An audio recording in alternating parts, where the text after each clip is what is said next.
In a world of endless war and political intrigue, he became the empire's greatest commander.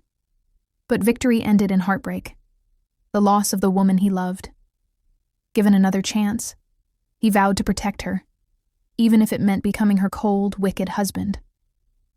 The story opens with a man walking forward in heavy chains, his steps slow, his head lowered, and his future already decided. An official checked the time, then shouts for the noisy crowd to quiet down.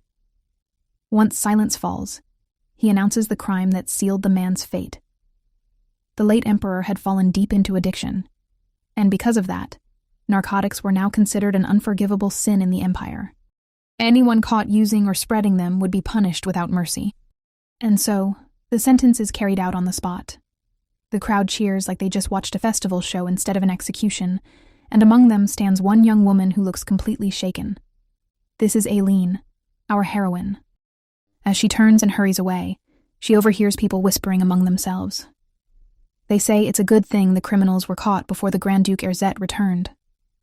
According to them, if that man had handled it himself, the punishment would not have stopped with one person. Entire families would have been wiped out without question. That name alone carries weight. The Grand Duke is famous for ending a war by cutting down the king of another nation in a single move. Most commanders would keep enemies alive for talks. He did not bother. People call him unhinged behind closed doors, and now that the war is over, everyone knows his return is right around the corner. Hearing all this, Aileen's hands go numb. The herbs she was carrying slip from her grasp and scatter across the street. The sound draws attention, and suddenly people recognize her. She's the famous apothecary from the side alley, the one who always fixes their aches and fevers. They greet her warmly, thankful for the medicine that actually works. Aileen didn't bother to look. Her mind was elsewhere. She keeps telling herself that as long as her work helps people, it's worth it. Even if she has to use forbidden ingredients. Even if the risk is huge. Her research has a purpose, especially if it can help the Grand Duke and wounded soldiers. She just needs to finish it before anyone notices. And if the price is her own life, she's already accepted that. Later, Aileen returns to the tavern where she's staying. The place is strangely empty. She assumes everyone ran off to watch the execution, but the quiet feels wrong. Something sits heavy in her chest. She tells herself to calm down, that she's letting fear run wild, and heads to her room. The moment she opens the door, her heart nearly stops. Someone is already inside. Sitting there, calm and perfectly at ease, is the Grand Duke himself, Cesare. Aileen barely manages to speak. She asks when he came back, and he just smiles, like this is casual small talk. He asks if that's really all she has to say. Panicking, she bows deeply and congratulates him on winning the war. She explains that she planned to greet him properly, but assumed he was busy preparing for his celebration. Cesare responds in an odd way. He remarks that she's been doing something quite adorable while he was away. That comment alone makes her nervous. Then he drops the real issue. He knows exactly what she's been making.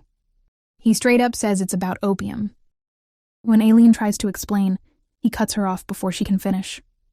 He tells her the excuse about painkiller research won't work, and reminds her that she knows the law. Anyone involved with narcotics faces death. And as Grand Duke, he has the authority to carry out executions immediately. That's it. Aileen collapses to her knees and bows so low her forehead nearly hits the floor. She rushes out her words, saying she only wanted to help him, to help the soldiers who came back broken and hurting. She truly believes her medicine could make a difference. Instead of getting angrier, Cesare does the opposite. He kneels down, gently cups her cheek, and tells her she doesn't need to be afraid. The tone shift is so sudden it feels unreal. Then, as if discussing the weather, he says he happens to be looking for a Grand Duchess. Before Aileen can process that sentence, he casually takes off her glasses, puts them on himself, and delivers the final blow. He proposes marriage. And that's how a medical genius ends up facing the most shocking proposal in the empire. Aileen freezes for a second, wondering if her ears betrayed her. But this is Cesare. A man like him does not joke about marriage. The problem is, she cannot imagine herself standing beside someone like him, not as his wife. So she gathers what courage she has left and turns him down. Instead of getting angry, the Grand Duke laughs it off and says it hurts his pride a little. According to him, She would rather lose her head to the guillotine than marry him, and he even reaches out to mess up her hair while saying it. Then, in the same calm tone, he reminds her of her options. If she refuses, she either faces execution or gets sold off to some awful pigman with money and no morals. That part confuses Eileen. Cesare only smiles and circles back to the real issue. He asks her again why she does not want to marry him. Lowering her head, Aileen finally explains herself. She says there is no way he could truly like her. For her, he only looks out for her because she is the daughter of his nanny. Someone he watched grow up. Someone he still sees as a child. She also brings up something important. What about his future heir? Instead of answering right away, Cesare leaned closer. Before Aileen can react, he reaches out, lifts her face, and kisses her. It is sudden, deep, and leaves no room for misunderstanding. By the time he pulls back, both of them are breathless. Looking straight into her eyes, he asks one simple question. Has she confirmed it now? That single moment leaves her completely shaken. Not long after, Aileen is escorted straight back to her residence by Rotan, one of the Grand Duke's knights. He asks if she is all right, but she looks like her soul is still somewhere else. Touching her lips without even realizing it, she admits that the Grand Duke proposed to her. Rotan does not look shocked at all. When she asks why he is so calm about it, he says it is obvious. She was about to be executed.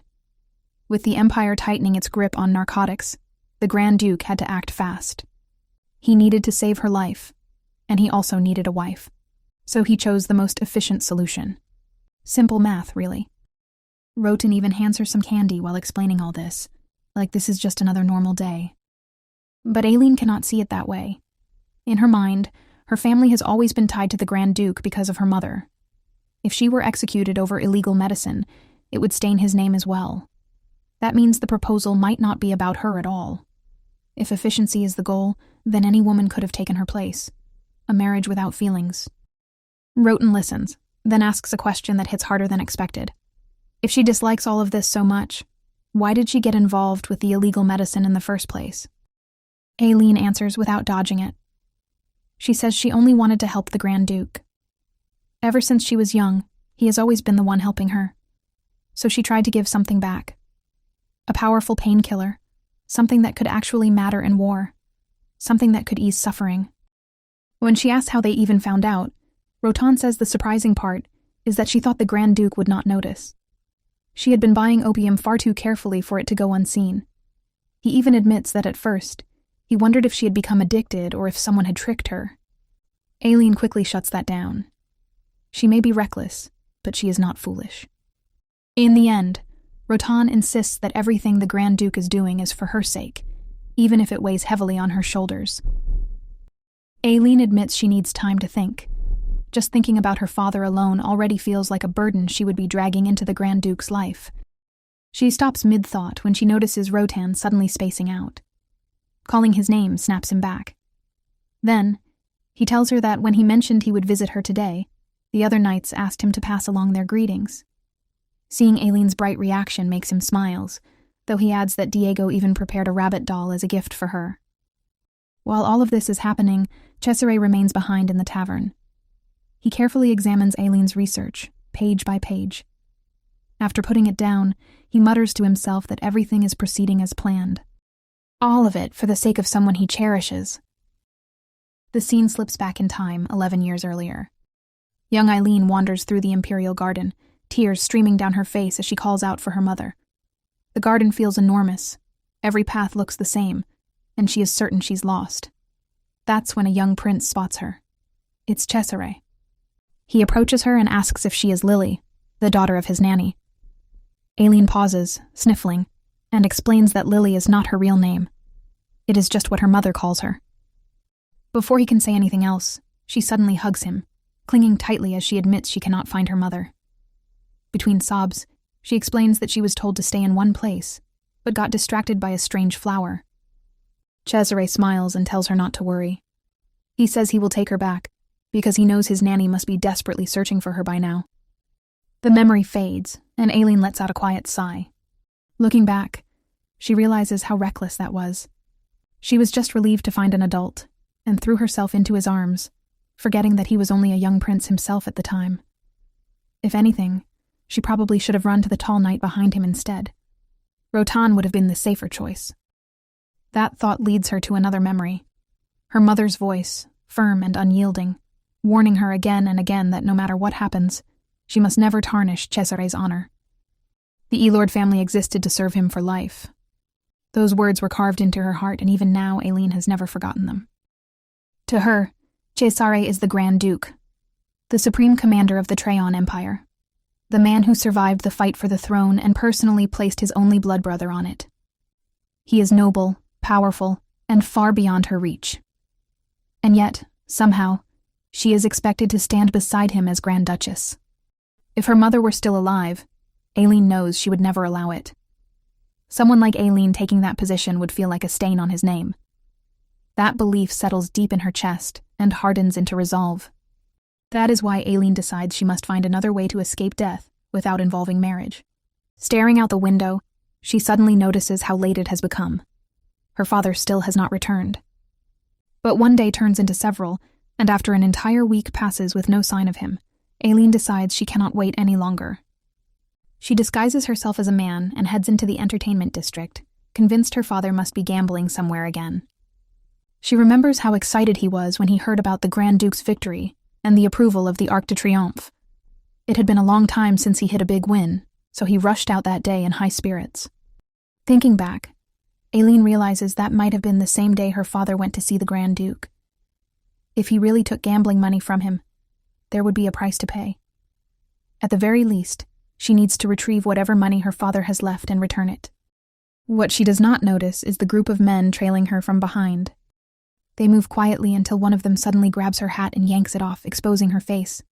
Her disguise falls apart instantly. They laugh, saying she looked suspicious from the start, and even with her bangs hiding her features, they already knew she was a woman. The group closes in, step by step, making it clear they have bad intentions. Aileen freezes, fear taking over, and nearly stumbles backward. Just before she falls, someone grabs her and steadies her. A man steps forward and looks over the group with clear disgust. He comments that he was wondering where the foul smell was coming from, and it turns out all the trash gathered in one place. He asks if they really have nothing better to do than harass a woman. He looks more than ready to throw a punch when Aileen suddenly calls out his name. Diego was one of the Grand Duke's knights. The moment he heard her voice and realized who she was, sweat broke out across his face.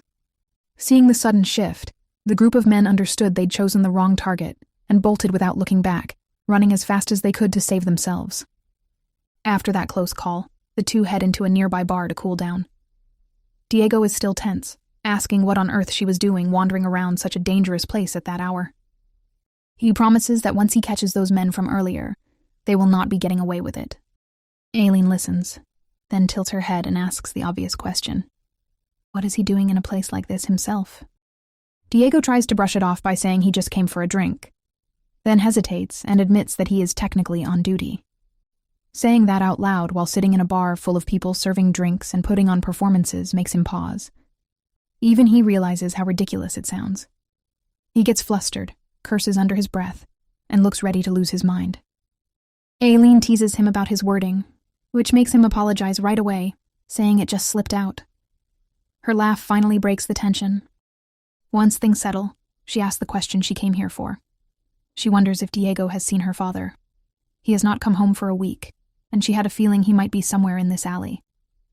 Instead of answering, Diego gently tries to redirect her.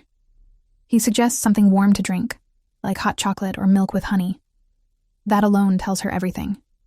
She knows he is hiding something. So, to prove a point, she grabs a beer and downs it in one go. Diego nearly panics, commenting that their young lady is all grown up now, drinking beer and everything. Aileen sets the mug down and looks him straight in the eye. She presses him again about her father. She admits she is not foolish and can tell he is avoiding the truth. If there is a reason she should not know, then she wants to hear it. Before Diego can answer, another voice steps in. Someone leans in close and whispers in her ear that Diego does not have the right to say it. The man adds that if Aileen wants to be angry, it should be directed at him instead. It is Cesare. After moving to a quieter place to talk, Cesare serves Aileen some cookies. She feels embarrassed, thinking about all the situations he keeps finding her in. As she tries to explain herself from earlier, she notices he is just watching her closely. His intense look makes her stop. Then he smiles and casually feeds her a cookie, reminding her to eat. For a second, she wonders if she imagined it. Lost in her thoughts, she does not notice him reaching out to brush away a crumb from her chin. Flustered, Aileen waves her hand and says she can handle it herself. Cesare only smiles and tells her she should not be so wary. He would never do anything to hurt her. A kiss, however, is another matter entirely. Gathering her courage, Aileen bows and asks if he truly plans to marry her. Cesare asks why she still sounds doubtful and whether she needs more proof. She nervously points out that before he left for the campaign, he never treated her this way. Of course, things are very different now. He looks at her gently and says that 7 years is more than enough time for things to change. That only confuses her more, since the war ended 3 years ago. His intense gaze makes her uncomfortable, and she asks him to stop looking at her like that. He responds playfully, asking how exactly she means. Aileen quickly circles back to what really worries her. She asks if there is truly no other way besides marriage. If not, she begs him to give her more time. She explains that when he proposed, she was not thinking straight. Then, she says that her research is different from existing painkillers, and if she can complete it, there might still be another way for her to avoid death. Cesare sweetly calls her name, and suddenly asks if she hated it when he kissed her. There is no way she did. He is the man she has secretly loved for years, but she cannot bring herself to say that out loud. The truth is, her research and her refusal both come from those feelings. She does not want to become a burden to him. Still, she cannot admit something like that. So she says she hated it. The Grand Duke is not convinced. He reminds her that he told her not to close her eyes when she lies. Turning her face away, she insists she is not lying, and says she is just overwhelmed because it was her first time. That only makes him smile more. He suggests that if that is the case, then they will just have to keep doing it until she gets used to it. Aileen instantly covers her lips, pointing out that she just ate cookies and drank beer. Despite her protests, he gently touches her face and places a kiss on her neck. It lingers long enough to make her feel strange, and when he moves closer, she finally pushes him away and tells him to stop. This time he does. Cesare takes her hand next, places a kiss on it, and calmly asks her to come to the Imperial Palace the next day. He wants her to attend his victory banquet and celebrate with him. At that point, Aileen has no strength left to refuse. Facing his pleading expression, she realizes saying no is simply not an option anymore. A few minutes later, Aileen is safely escorted back to her residence. Her carriage rolls away into the night, while Diego stands there scratching his head, watching it disappear. Out of all the days and all the places, he really had to run into her while on duty there of all times. He lets out a tired sigh and turns around. Diego heads into a place that looks nothing like the lively streets outside. Hidden behind the noise and lights is a grim, secret dungeon. The moment he steps inside, someone throws himself at his feet. It is Baron Elord. Aileen's father clings to him, begging desperately to be spared. He rambles about how his daughter must be searching for him by now, and demands to know why he has been locked up in such a terrible place. The man is a complete mess, fear written all over him. Before Diego can even respond, another presence makes itself known. The Grand Duke calls out to him, casually wiping blood from his face while smiling as if nothing is wrong.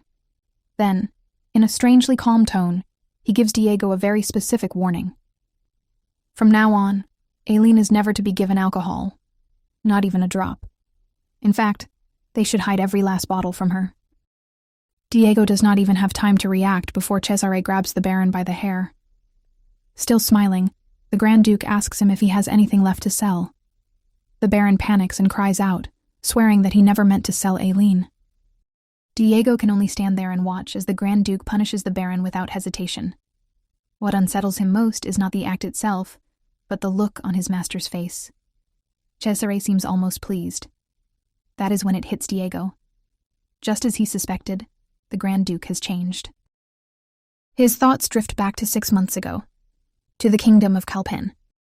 Under the Grand Duke's command, the army marched straight into war. The enemy was completely overwhelmed. Bodies were scattered everywhere, even within the palace itself. By the end, the enemy king had no choice but to surrender. He admitted defeat and offered to bind his kingdom to the empire. That should have been the end of it. But Cesare said something strange. He mentioned that 7 years had passed and that he had finally returned. Then he laughed like a madman. The king froze in fear, and no matter how much he pleaded, it did not matter. Cesare swung his blade and ended it right there. Later, when others questioned him, asking why he did not keep the king alive to weigh his worth, his answer stunned everyone. He said he was going to marry Aileen. Rotan tried to reason with him, pointing out that marrying her would only place a heavy burden on her shoulders. Cesare did not deny it. He simply said there was no other choice. It was better than letting Aileen face the guillotine. That response sparked anger among the knights. They demanded to know who would dare lay a hand on their beloved young lady. Instead of answering, the Grand Duke only looked up at the setting sun and spoke quietly. Above all else, he said, he would not let it happen twice. Back in the present, Diego still does not fully understand what his master meant by that. But one thing is painfully clear now. The Grand Duke is willing to do anything, absolutely anything, for Aileen's sake. The next day, the capital was packed shoulder to shoulder as people gathered to welcome the Grand Duke's troop, the very army that dragged the empire to victory. Aileen had no choice but to squeeze herself into the crowd, getting nudged from every direction, all just to steal a single glimpse of the man she admired from afar. Once the parade rolled in, the cheers exploded. People shouted the Grand Duke's name like it was a spell that could bring good luck, praising him and the empire all at once. From a distance, Aileen could only admit one thing to herself. He really did shine. As the procession moved forward, a little girl reached out and handed Cesare a white lily. He accepted it gently, like it was the most natural thing in the world. Aileen figured that was her cue to leave. Then the cheering turned into confused murmurs. People began asking why the Grand Duke had stepped down, why he was walking instead. The knights immediately shifted, forming a path and saluting as if this were all part of the plan. When Aileen turned around, there he was, Cesare himself, standing right behind her, smiling and looking only at her. And then he said it. He told her that all of this belonged to her and offered the white lily. At that moment, the crowd went wild again, praising the Grand Duke even louder, but Aileen barely heard any of it. What she did notice were the knights. Their looks alone could stab holes through stone. Every single one of them seemed to be asking the same question without opening their mouths. Who was that woman, and why was she important enough to receive the lily? Maybe Aileen was overthinking it, and it was all in her head. Or maybe that really was how everyone saw her in that moment. No one could say for sure. But one thing was very clear. Somewhere nearby, a noble lady gripping a pair of binoculars was absolutely not enjoying the show. Later that day, a dress and jewelry arrived at Aileen's place. Everything carefully chosen, all sent by the Grand Duke himself for the victory celebration. Another woman bustled around the room, pacing back and forth, panicking over what to prepare first and how to turn Aileen into someone suitable for such an event. Aileen, however, stayed seated, lost in thought. Why would Cesare do something like that? He wasn't foolish. He had to know the capital would go into chaos over a single white lily handed in front of everyone. And yet, he still did it. That question pulled her back into an old memory. Her mother's voice echoed from her childhood, proudly saying that Cesare would become the light of the empire. As his former nanny, her mother had always spoken of him with pride and expectation. She often told Aileen that helping Cesare was her duty too. She was also the one who insisted Aileen wear eyeglasses, even when her eyesight was perfectly fine. She'd said it was better to keep those dreadful eyes hidden. Slowly, that kind of thinking stuck. Her mother's words wrapped around her until Aileen convinced herself that hiding was safer, that covering her eyes and face was necessary. That habit followed her into the present. So when the time came to attend the celebration, Aileen ignored the jewelry and expensive dress. She chose a simple outfit she already owned, plain and unremarkable. After all, standing out had never been part of her plan. The banquet hall buzzed the same way the streets had earlier that day. Wine flowed, fans fluttered, and of course the main topic never changed. Everyone was talking about the parade. More specifically, Everyone wanted to know who the woman was that received the Grand Duke's flower. Some swore she had a beauty that couldn't be matched. Others were convinced she had to be from some powerful noble family. By the time the gossip made its rounds, people had already decided one thing for themselves. The future Grand Duchess must have been chosen. Meanwhile, the person at the center of all those rumors stood nearby, looking slightly out of place. Aileen listened without meaning to, and the more she heard, the more uncomfortable she became. A part of her wondered if coming here had been a mistake. But backing out wasn't an option.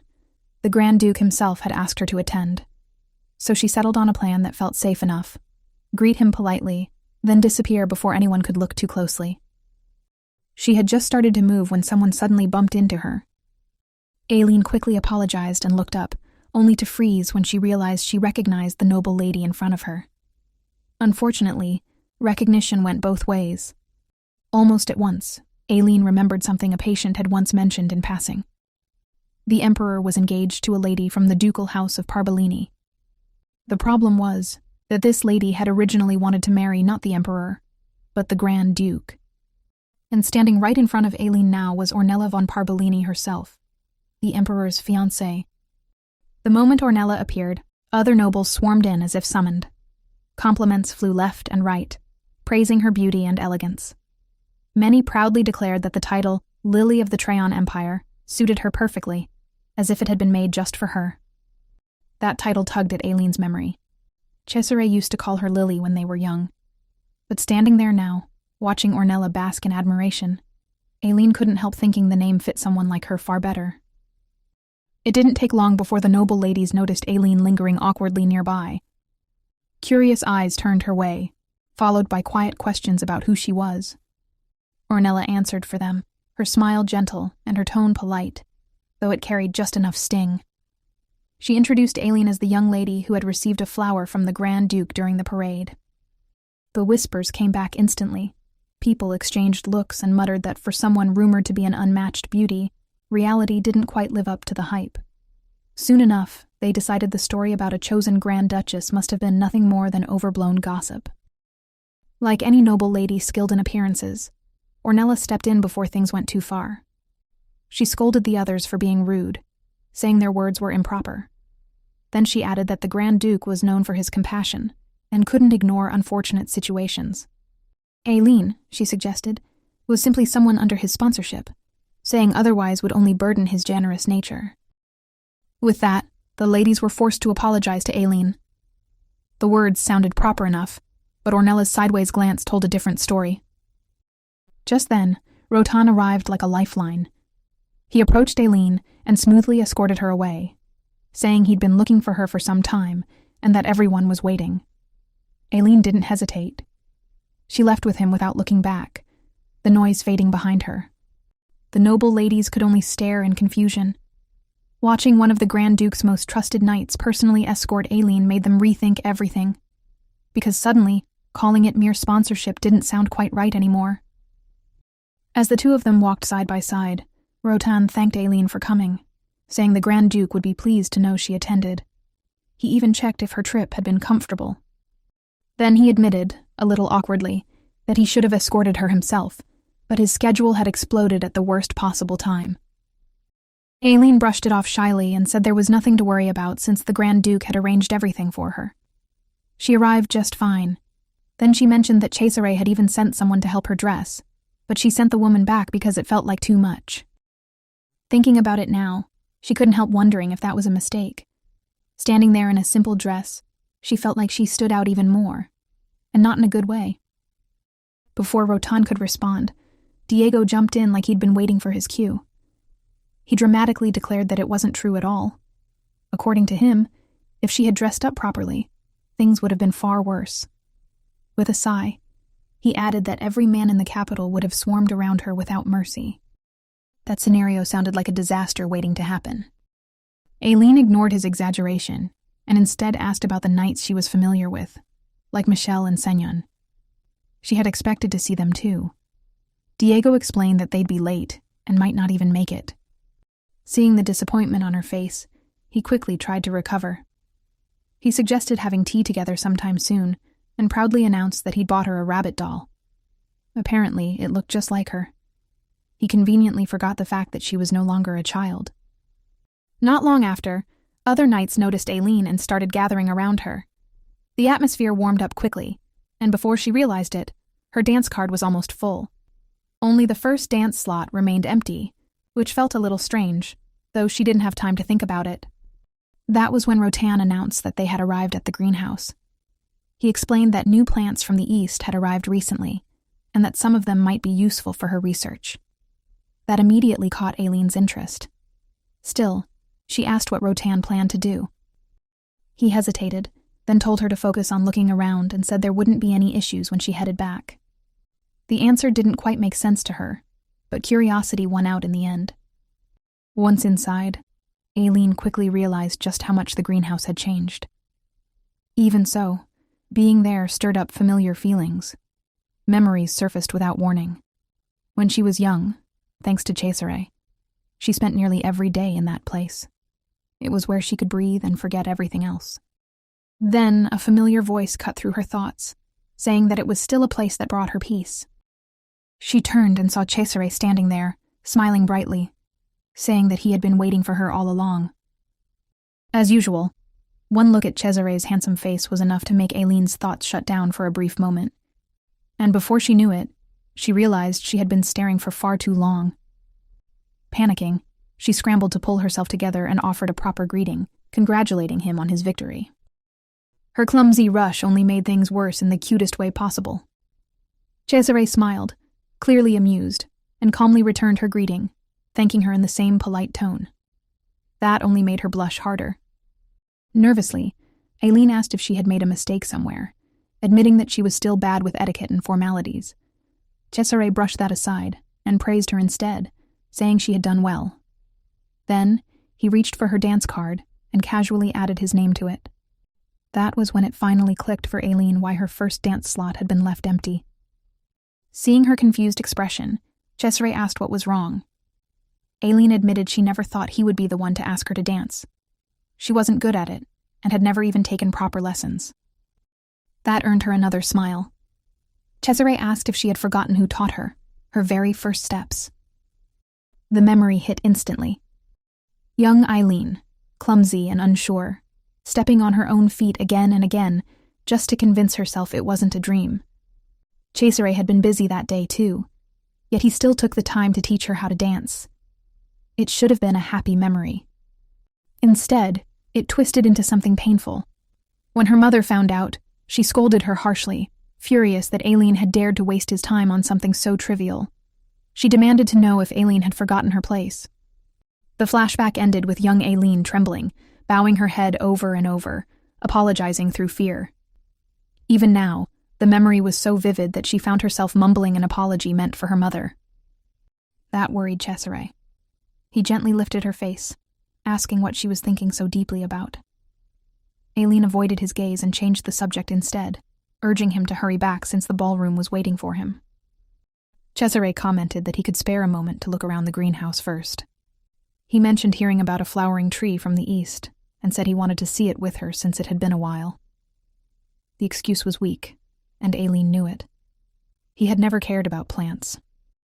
As they walked, Aileen thanked him for the lily earlier, as well as the dress and jewelry he had sent. She quickly apologized for not wearing them, explaining that she only planned to pay her respects and never imagined she would end up dancing at the ball. Her mood shifted instantly when she spotted the camellia tree. The moment she saw it, all her gloom vanished. As a herbalist, she excitedly explained everything she knew about it, how she had read about it and always wanted to see one in person. She talked about how its petals were used as a styptic, and how the flower didn't shed petals one by one but fell whole, which made people compare it to a severed head. Because of that, it was seen as ominous in the East, a flower associated with beheading. Cesare leaned closer and asked if that was really the kind of flower she liked. She immediately denied it, saying it was just interesting. What shocked her next was seeing Cesare suddenly reach out and try to pluck the plant. Aileen stopped him right away, saying it would be better to talk first since the seedling was fragile. He let go at once and muttered an apology, smiling as if nothing strange had happened moments ago. He said he hadn't been himself lately. When Aileen asked if something was troubling him, He admitted that maybe there was. Then he added that he had nearly watched her lose her head to the guillotine. Even so, Aileen knew something was off. He had never been this impulsive before. Thinking back, even his proposal felt rushed. She couldn't help wondering what had happened to him during those 3 years. As if answering her thoughts, Cesare suddenly declared that their wedding would be held in a month. He said sooner would be better, but they needed at least some time to prepare. Aileen protested, reminding him that she still wasn't fully convinced and that she wanted to find another way. She said he had already shown her more kindness than she deserved, and that marriage didn't have to be the only way to save her life. That was when Cesare pulled her close to his chest without warning. He had noticed the assassins closing in around them. He whispered for her to close her eyes. The scene shifted back to the ballroom. Michelle was asking around, worried, wondering where Aileen had gone. She nervously asked if Aileen's dance card was already full. Diego teased her, saying she was right and that she should have moved faster. Rotan then asked about Señon, and Michelle replied that he wouldn't be able to finish his task that day. Their conversation was cut short when a loud commotion broke out at the entrance. What everyone saw next froze the room. Cesare stood there, covered in blood, with a trembling Aileen beside him. He addressed the nobles calmly, saying that while the night was meant to celebrate his victory, assassination attempts had once again made an appearance. The method hadn't changed, and to him, it felt lazy and insincere. With a cold smile, he told them he understood their intentions very well and that he would repay them in due time. He suggested they look forward to it. The ballroom fell into a silence that no music could fix. Another memory quietly takes over, pulling Aileen back to a time. In that flashback, a much younger Aileen is sitting across from Cesare in the greenhouse, tea and snacks laid out between them.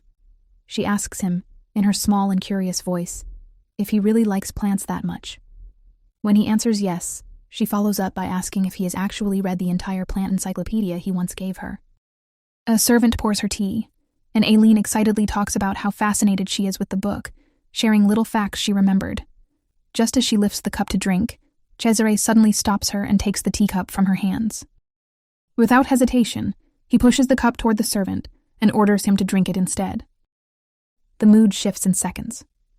The servant drops to his knees, confessing his crime and begging to be spared just once. Cesare doesn't raise his voice.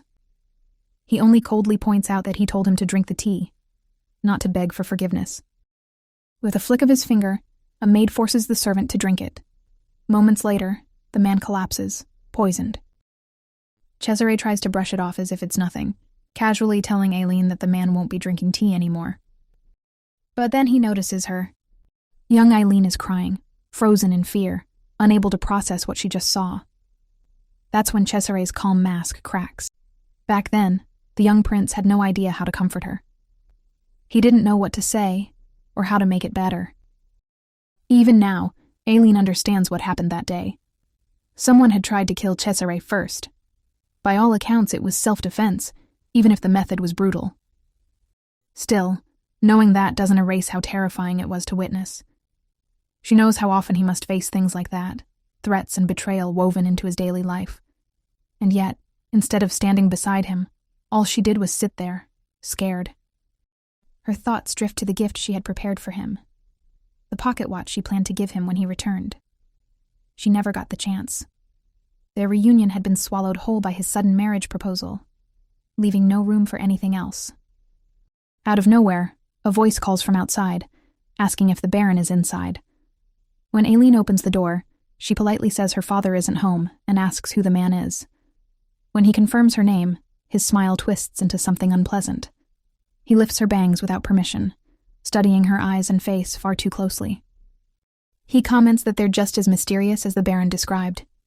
Then he explains that Baron Elord promised to sell him something and even took an advance payment. He waited and waited, but the item never arrived. As his grip tightens on her, Aileen trembles and asks what her father promised to sell. The answer hits her like ice. The man says it was the Baron's last remaining possession, his daughter, Aileen herself. He reveals that the Baron sold her to him as a bride, and that everything for the wedding had already been prepared. And since she seems unaware, he gives her 3 days before he comes back. Before leaving, he tosses the contract onto the floor, and advises her to say her goodbyes in advance. Once they leave the country, there would be no reason to ever return. He walks away, leaving Aileen standing there, stunned and unable to move. That's when Cesare's words finally make sense. He had asked her why she refused his proposal. She remembers him saying it would either be the guillotine or being sold off to some disgusting man, which means he knew, from the very beginning. He knew her father had already sold her. And still, he offered marriage as her way out. This time, Aileen doesn't hesitate. She rushes straight to the Grand Duke's palace.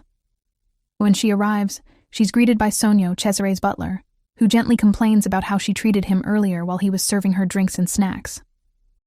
Aileen quickly apologizes, admitting she was too flustered to notice herself. Sonyo waves it off, explaining that he wasn't asking for an apology. He just wants her to treat him the same way she always has, comfortably and without distance. When Aileen asks about Cesare, the butler hesitates before admitting that there's a good chance she won't be able to see him today. He apologizes since she came all this way. Aileen says it's fine. She knows how busy the Grand Duke must be. Still, she can't help noticing the troubled look on Sonyo's face. It makes her wonder if the man received some imperial order. Just as that thought settles in, Sonyo suddenly remembers something and offers her cake he bought from a new shop, then politely excuses himself. Left alone, Aileen drifts toward the large window. That's when the weight of everything finally hits her. She scolds herself for rushing there without thinking. From the start, Cesare has never been someone she could meet freely. Now she wonders if her constant rejection of his proposal made him grow distant. She refused without knowing the full situation, and from his point of view, she must have looked painfully foolish. Her thoughts spiral fast. What happens to her now? Being sold off to someone she's never met, dragged into a marriage she never chose, then leaving this land forever without ever hearing from the man she loves again. Her overthinking ends the moment she hears her name. Cesare is standing on the other side of the window, looking at her with concern, asking what's wrong. With a trembling voice, Aileen says she wants to give him something. It's not anything grand, just a small gift she didn't manage to give him at the banquet. When he opens the box, Cesare softly comments that this is what it originally looked like. Aileen panics, thinking the design displeased him. She's about to explain herself when he stops her. It's not that at all. He smiles widely, openly pleased, clearly cherishing the gift in his hands. That smile breaks her. Tears spill out before she can stop them. She hurriedly wipes her face, apologizing between sobs, which only leaves Cesare confused. She tries to explain that she's crying, then corrects herself and says it's just everything. Holding her cheek, Cesare admits that seeing her cry makes it impossible for him to stay angry. He confesses that he was planning to be much harsher with her. When she asks why, he explains bluntly. They were planning to sell her, someone who hadn't even debuted in society yet, to some old man in a foreign land. And while that was happening, all she could think about was avoiding marriage with him. How could he not be angry? He asks her directly if she'd rather marry that man instead of him. Aileen shakes her head without hesitation. So he asks her what he should do. When she says she doesn't know, he counters right away. How could she not know? The answer is simple. She just has to marry him. Leaning closer, he asks if she still truly dislikes the idea. Aileen doesn't answer right away. Instead, the question that's been circling her mind all day rises to the surface. Why didn't he tell her when he already knew everything? But even now, she realizes this is something she has to understand on her own. The answer he chose has long been set, unchanging. It feels like invisible strings are binding her tightly. But if those strings are the only light pulling her away from despair, then she accepts them. Meeting his gaze, Aileen finally speaks and tells him she will marry him. Then she quickly adds her condition. She asks him to reopen the lab for her. Otherwise, she'll just become a grand duchess who brings him nothing but trouble. She promises that once her research is complete, she'll never study dangerous medicine again. Cesare doesn't answer with words. Instead, he kisses her. It's long and deep, like something he's been holding back for far too long. When he finally pulls away, he calmly tells her that the lab doors will open after their wedding. Later that night, Eileen and Cesare walk side by side through a narrow back alley. Just one look at them is enough to make people stop and stare. They look completely out of place. Eileen insists she can meet her father on her own, but Cesare calmly shuts that down. From now on, he says, she goes everywhere with her husband. That word alone nearly makes her trip. She shyly corrects him, saying she's not his wife yet, and then she points out the obvious problem. Did they really come all the way here dressed like this? To make things worse, Eileen isn't wearing her glasses, which makes her painfully self-conscious. She keeps her face lowered, clearly uncomfortable. Cesare leans in and quietly tells her to lift her head.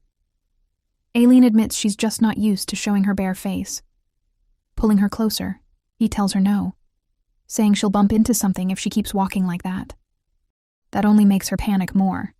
She asks if it's really fine for him to walk around openly when he's so famous. What if someone recognizes him?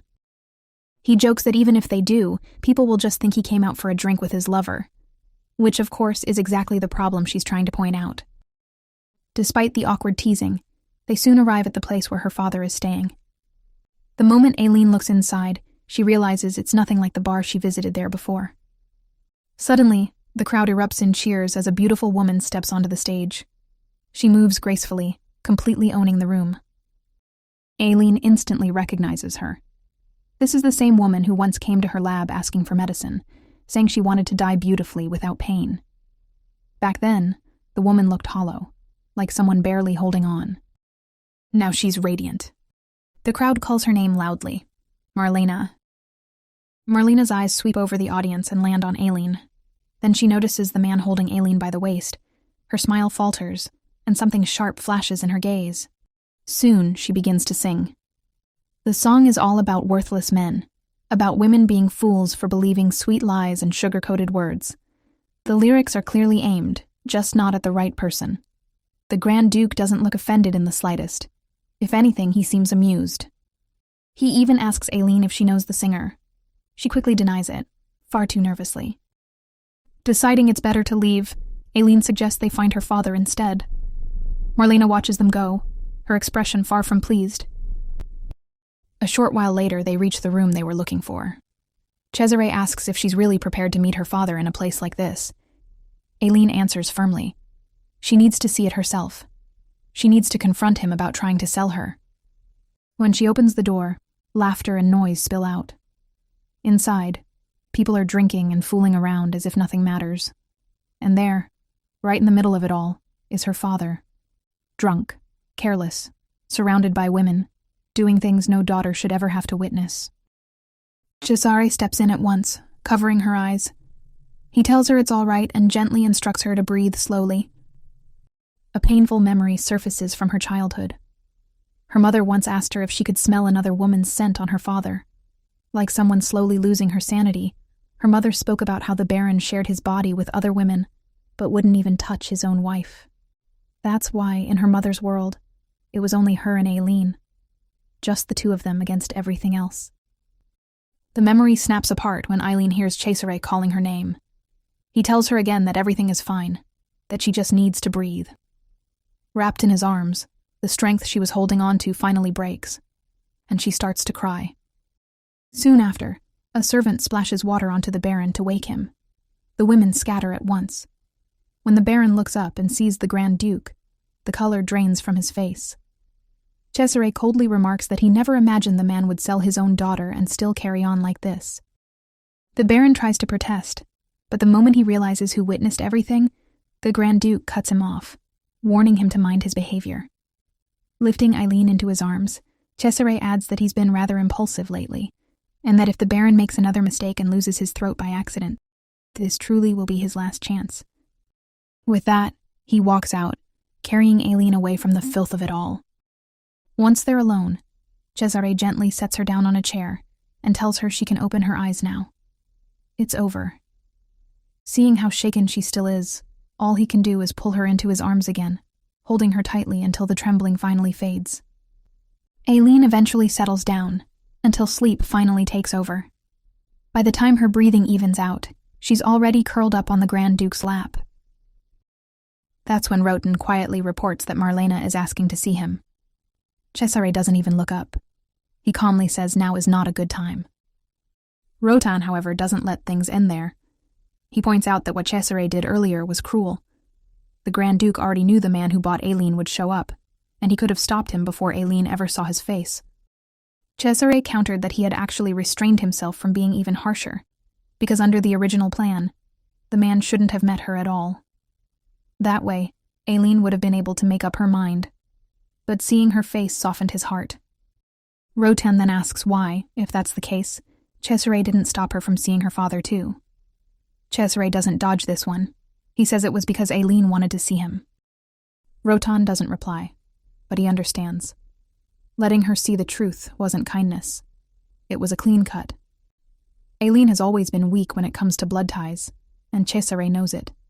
Showing her that scene was the fastest way to break whatever attachment she still had left. Then he asks what the Grand Duke plans to do about Marlena. Since the lab was closed, she seems to have been searching for Aileen nonstop, and she doesn't look like someone who would back down easily. Surprisingly, Cesare agrees to let her meet Aileen, but he also adds that in his view, Marlena is a useful woman in many ways.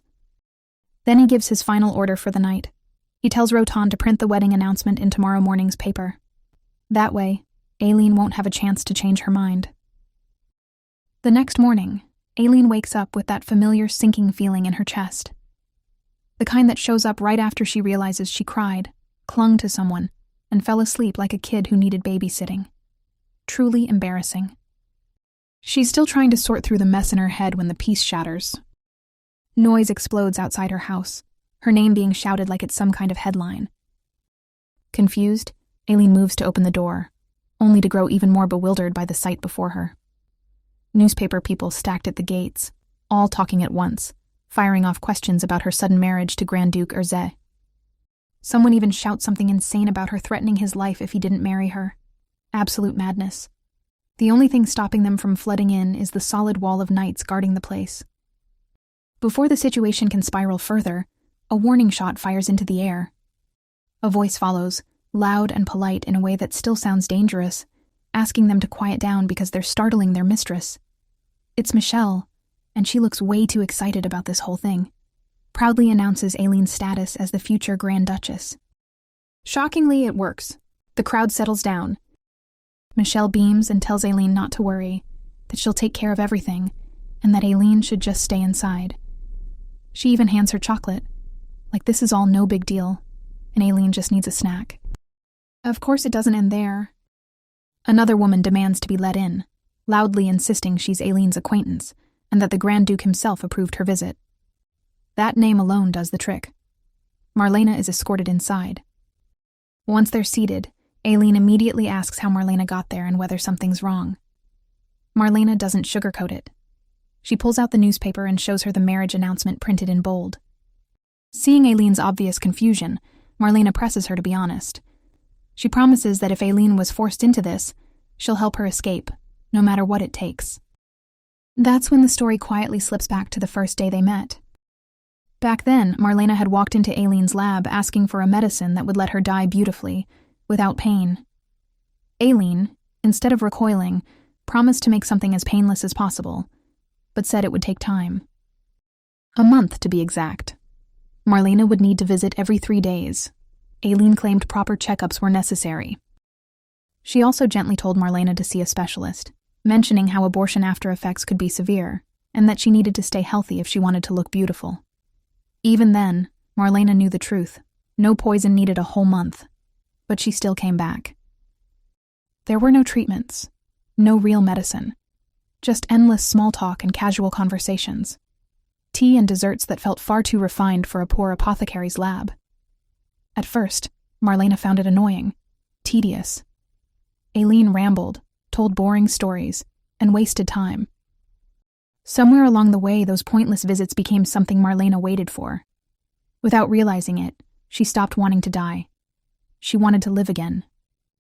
And now, seeing Aileen trapped in what looks like another impossible situation, Marlena is ready to repay that debt, because Aileen gave her life back. So when Aileen finally admits that becoming the Grand Duchess was her own choice, Marlena is stunned. Aileen explains it plainly. She committed a crime.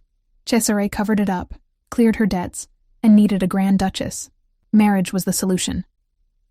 To Marlena, that explanation sounds painfully naive. She bluntly asks whether Aileen truly believes this was her decision alone.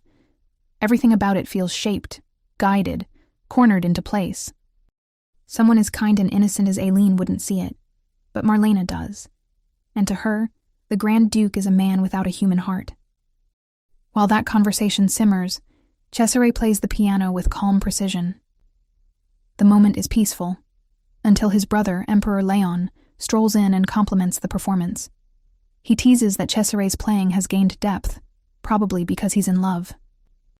Later, the brothers sit together for tea. Leon remarks that despite all the talk, Cesare chose Aileen in the end, even though many claimed she'd only make him unhappy. Cesare casually responds that they're probably right, but after 7 years of thinking alone, he changed his mind. That number makes Leon pause. 7 years? Before he can ask further, Cesare simply keeps sipping his tea like nothing happened. Leon switches topics and tells him to bring Aileen to the palace soon. Formal greetings should happen before the wedding. Cesare agrees, adding that he'll also be dealing with the Senate Speaker. The Emperor warns him that the man is dangerous, slippery, not easy to corner. So what's his plan? Cesare breaks a cookie in half and smiles. He says an incident is coming soon, then corrects himself. It'll be his son-in-law causing it. He crushes the cookie between his fingers, saying they'll use that mess as bait. Leon laughs, joking that Cesare talks like someone who's seen the future. But when he looks closer and sees how serious his brother is, the joke dies in his throat. Cesare admits the truth. He keeps thinking about who threw stones at Aileen, who cut her corpse apart, who took it away.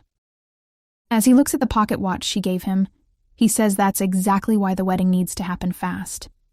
Otherwise, he's convinced he'll end up killing half the empire with his own hands. He says it with a smile. And that's what makes it terrifying. As the sun dips low, Marlena finally decides to leave. Aileen sees her off, waving cheerfully as if nothing heavy had been said between them at all. Marlena glances back, her thoughts lingering on their earlier conversation. She had warned Aileen plainly that the Grand Duke isn't a man with a human heart.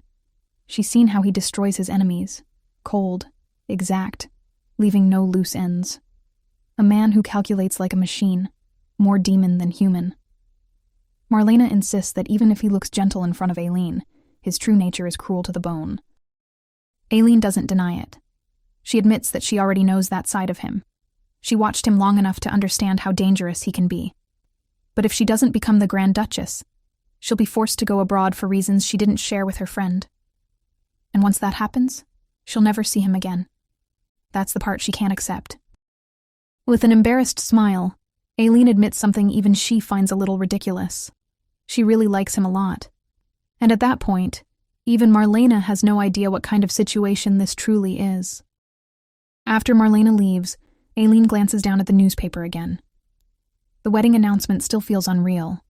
Without thinking, she touches her lips, her mind replaying his kisses.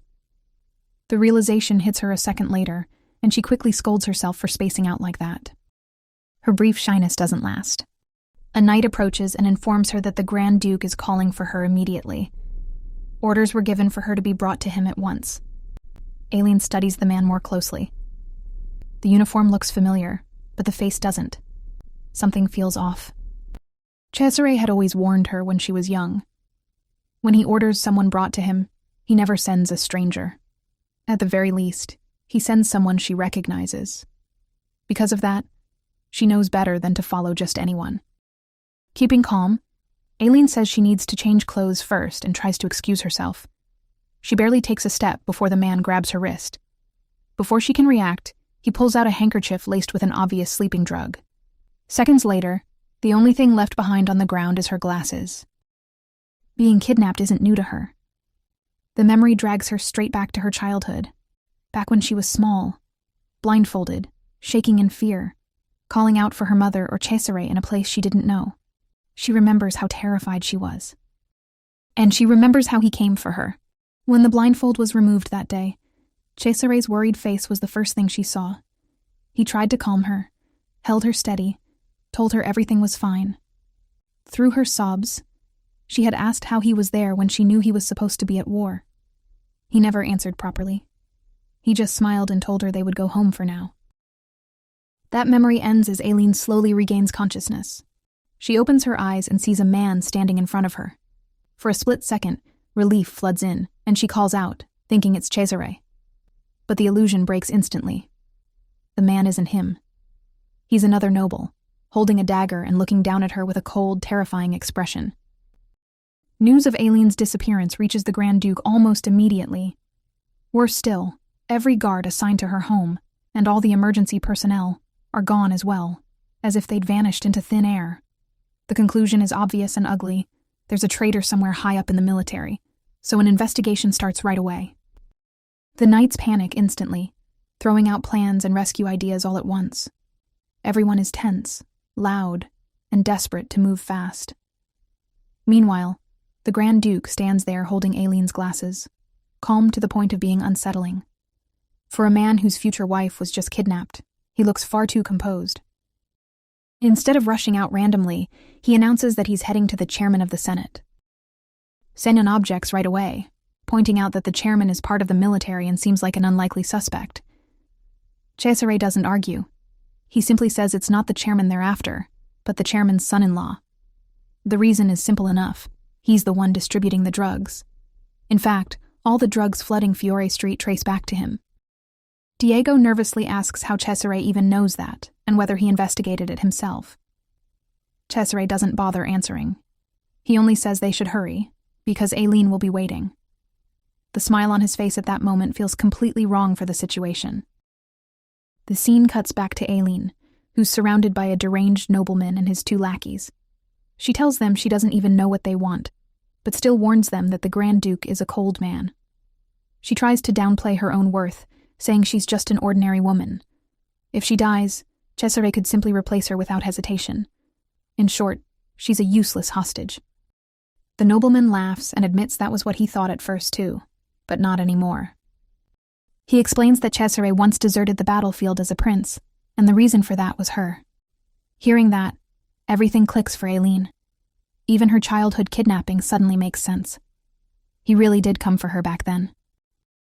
The man slams a dagger on the floor near her face and says, this isn't about gaining something. He just wants to ruin Cesare. Gesturing for his men to hold Aileen's arms, he sneers that his own life is about to fall apart because of the Grand Duke, so it's only fair if he loses something precious too. All Aileen can think about is a promise from long ago. Cesare once told her that if she's ever captured and things turn dangerous, she shouldn't fight back. She should stay still and wait. He promised he would come and save her. Clinging to that promise like her last lifeline, Aileen forces herself to believe he'll come. Instead of crying, she glares straight at her kidnapper. The man is startled, then amused, lifting her chin and mocking what a lady like her could possibly do. Her answer is simple. She spits in his face and screams for him to get his filthy hands off her. That's enough to push him over the edge. Enraged, he grabs her face harder, and in doing so, fully reveals it. All 3 men freeze for a moment, visibly shaken by her beauty. The nobleman curses under his breath, admitting that now he understands why the Grand Duke is so possessive. His excitement only grows as he leans closer, whispering about having a good time together. Aileen does everything she can to stay calm. She keeps praying that Cesare will keep his promise, even as the man's hand slowly moves toward her chest. Every second stretches unbearably long. Then the door opens. The Grand Duke finally arrives. He calmly praises Aileen for being a good girl, for staying still, and for not even crying this time. The moment she sees him, her body starts trembling, and all she can say is that she wants to go home. Cesare steps forward, pulls out his gun, and smiles. He tells them that won't be happening. Tonight, she'll be sleeping at his estate. What follows is swift and brutal. When it's over, the 3 kidnappers lie broken and bloodied on the floor. Cesare carries Aileen out of the filthy place without looking back. As they leave, Diego asks what should be done with the nobleman and whether he should be finished off. Cesare says no. He wants the man left alive. After all, he has other plans for him. As soon as they arrive at the Grand Duke's estate, Senyon reports that the Senate chairman has completely lost his composure. The old man is desperately begging, saying they can send his son-in-law straight to the guillotine as long as his daughter is spared. He's willing to sacrifice everything except that. Cesare listens calmly and says that was always the plan. Then he adds, almost casually, that the chairman only has one eye left anyway. If that eye were to be taken, it would be rather difficult for him to keep sitting in the chairman's seat while blind. Then, a soft knock interrupts the room. Aileen is standing at the door. Seignon vanishes instantly, leaving the couple alone without a second of hesitation. Aileen's attention immediately goes to Cesare's bandaged hand. She asks where he cut it with a sword earlier, her worry obvious when she notices how deep the wound looks. Cesare doesn't answer directly. Instead, he gently takes her hand and says that she must have waited again. That confuses her, but he continues, saying she waited because he promised to protect her. He says she must have been scared, that she cries easily, and that she probably cried a lot this time too. Then he pulls her into a hug and apologizes. Aileen asks what he means. From her point of view, he always comes for her. He always keeps his promises. Even today, he saved her just like before. Cesare insists there was one time he couldn't. When he looks into her eyes, there's something heavy there, something she can't quite understand. As usual, he doesn't stay on the topic for long. He pulls her closer and cheerfully announces that it's time to sleep, just like that. Before she knows it, Aileen is lying in bed with Cesare's arm under her head. She nervously asks if his arm hurts. He hugs her tighter and says it doesn't hurt at all. He adds that she must have been terrified today, so she should sleep now. In a soft voice, he tells her that her husband will stay with her until she falls asleep. The problem is, sleep refuses to come. When he notices she's still awake, he asks if she's uncomfortable. She shakes her head and admits that being in his arms actually makes her feel calm. Cesare teases her, reminding her that she once said she hated this. She denies it, then blushes and admits that what she hated back then was the kissing. He laughs at her, clearly entertained. Aileen realizes that while she's still nervous around him, his touch never feels unpleasant. If anything, she finds herself wanting to stay right where she is. Then he kisses her and jokes that it's because she was looking at him like she wanted one. Her reaction says enough. As she looks at him, Aileen thinks that if there were a line separating good and evil, Cesare would be standing boldly on the darker side. And yet, he's also the only one who can protect her from it. That contradiction is exactly why he's her only salvation. With her heart pounding, Aileen gathers a bit of courage and admits that she's fine with kissing now. That single sentence is all it takes. Cesare pulls her closer and murmurs that she shouldn't regret saying that. The kiss that follows is nothing like before. It steals her breath, makes her head spin, and leaves her feeling like she's being completely swallowed up by him. This isn't some awkward first kiss anymore. This one is slow, heavy, and way too intense for her poor nerves. When his lips trail down to her neck, Aileen feels her face heat up even more, like her whole body forgot how to function. But something very solid presses close, and Aileen freezes. Her eyes widen as the realization hits, loud and clear, with zero mercy. It's like a long, hard sword. Whatever innocent expectations she had just got crushed in 1 second flat. Cesare notices her reaction and, of course, finds it amusing. He smiles and calmly pulls the blanket away, showing no mercy as he teases her even further. She panics and hurriedly asks him to wait. Unfortunately for her, she keeps addressing him formally even now, and Cesare absolutely refuses to let that slide. He keeps teasing her, dragging it out, clearly enjoying how flustered she is, until she finally says his name. By then, she's breathless, red from head to toe, and very aware of how close he is. He looks down at her and casually tells her that next time, she should use her mouth. Whatever he means by that, I'm too overwhelmed to even question it. And yes, he absolutely knows what he's implying. The next morning comes quietly. Aileen is still asleep, breathing evenly.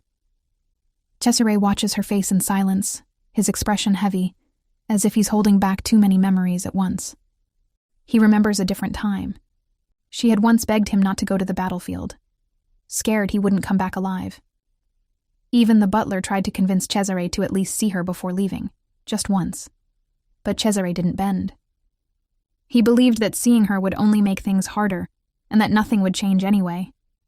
In his mind, He told himself he would comfort her properly when he returned. But when he did return, Aileen was already gone. That memory still burns. Standing before her lifeless body, Cesare noticed something missing. Something that should never have been taken. That single detail sent his anger straight through the roof. Even now, just thinking about it makes his blood boil. He forces himself to calm down. This life is different. In this world, Aileen is alive, breathing. This is his first, and also his last chance. He gently places a kiss on her forehead and wishes her a sweet dream, even though he knows he may never wake up from his own nightmare. A few days later, justice arrives fast and brutal. The chairman's son-in-law, the man who kidnapped Aileen, is beheaded on the guillotine. As always, a huge crowd gathers to watch. People cheer, laugh, and celebrate as if it's a holiday. Diego finds it disturbing and wonders why executions turn into public events like this. Michelle explains the superstition behind it. People believe that taking a piece of an executed criminal brings good luck. Apparently, the bodies of nobles and young maidens are especially popular, which makes the whole thing even worse. The Grand Duke comments that this kind of scene isn't good for his mental health. If he wants to stay sane, he says he should hurry up and get married instead. Rotan stays quiet the entire time. While everyone talks about the execution, he's thinking about the Emperor's recent secret summons. The Emperor had said he was worried because his brother had been acting strangely lately. The fact that Cesare casually admitted he might kill the people of the Empire if pushed hard enough didn't help ease those concerns. The Emperor knows Cesare isn't reckless. He never acts without reason, which means something must be going on behind the scenes.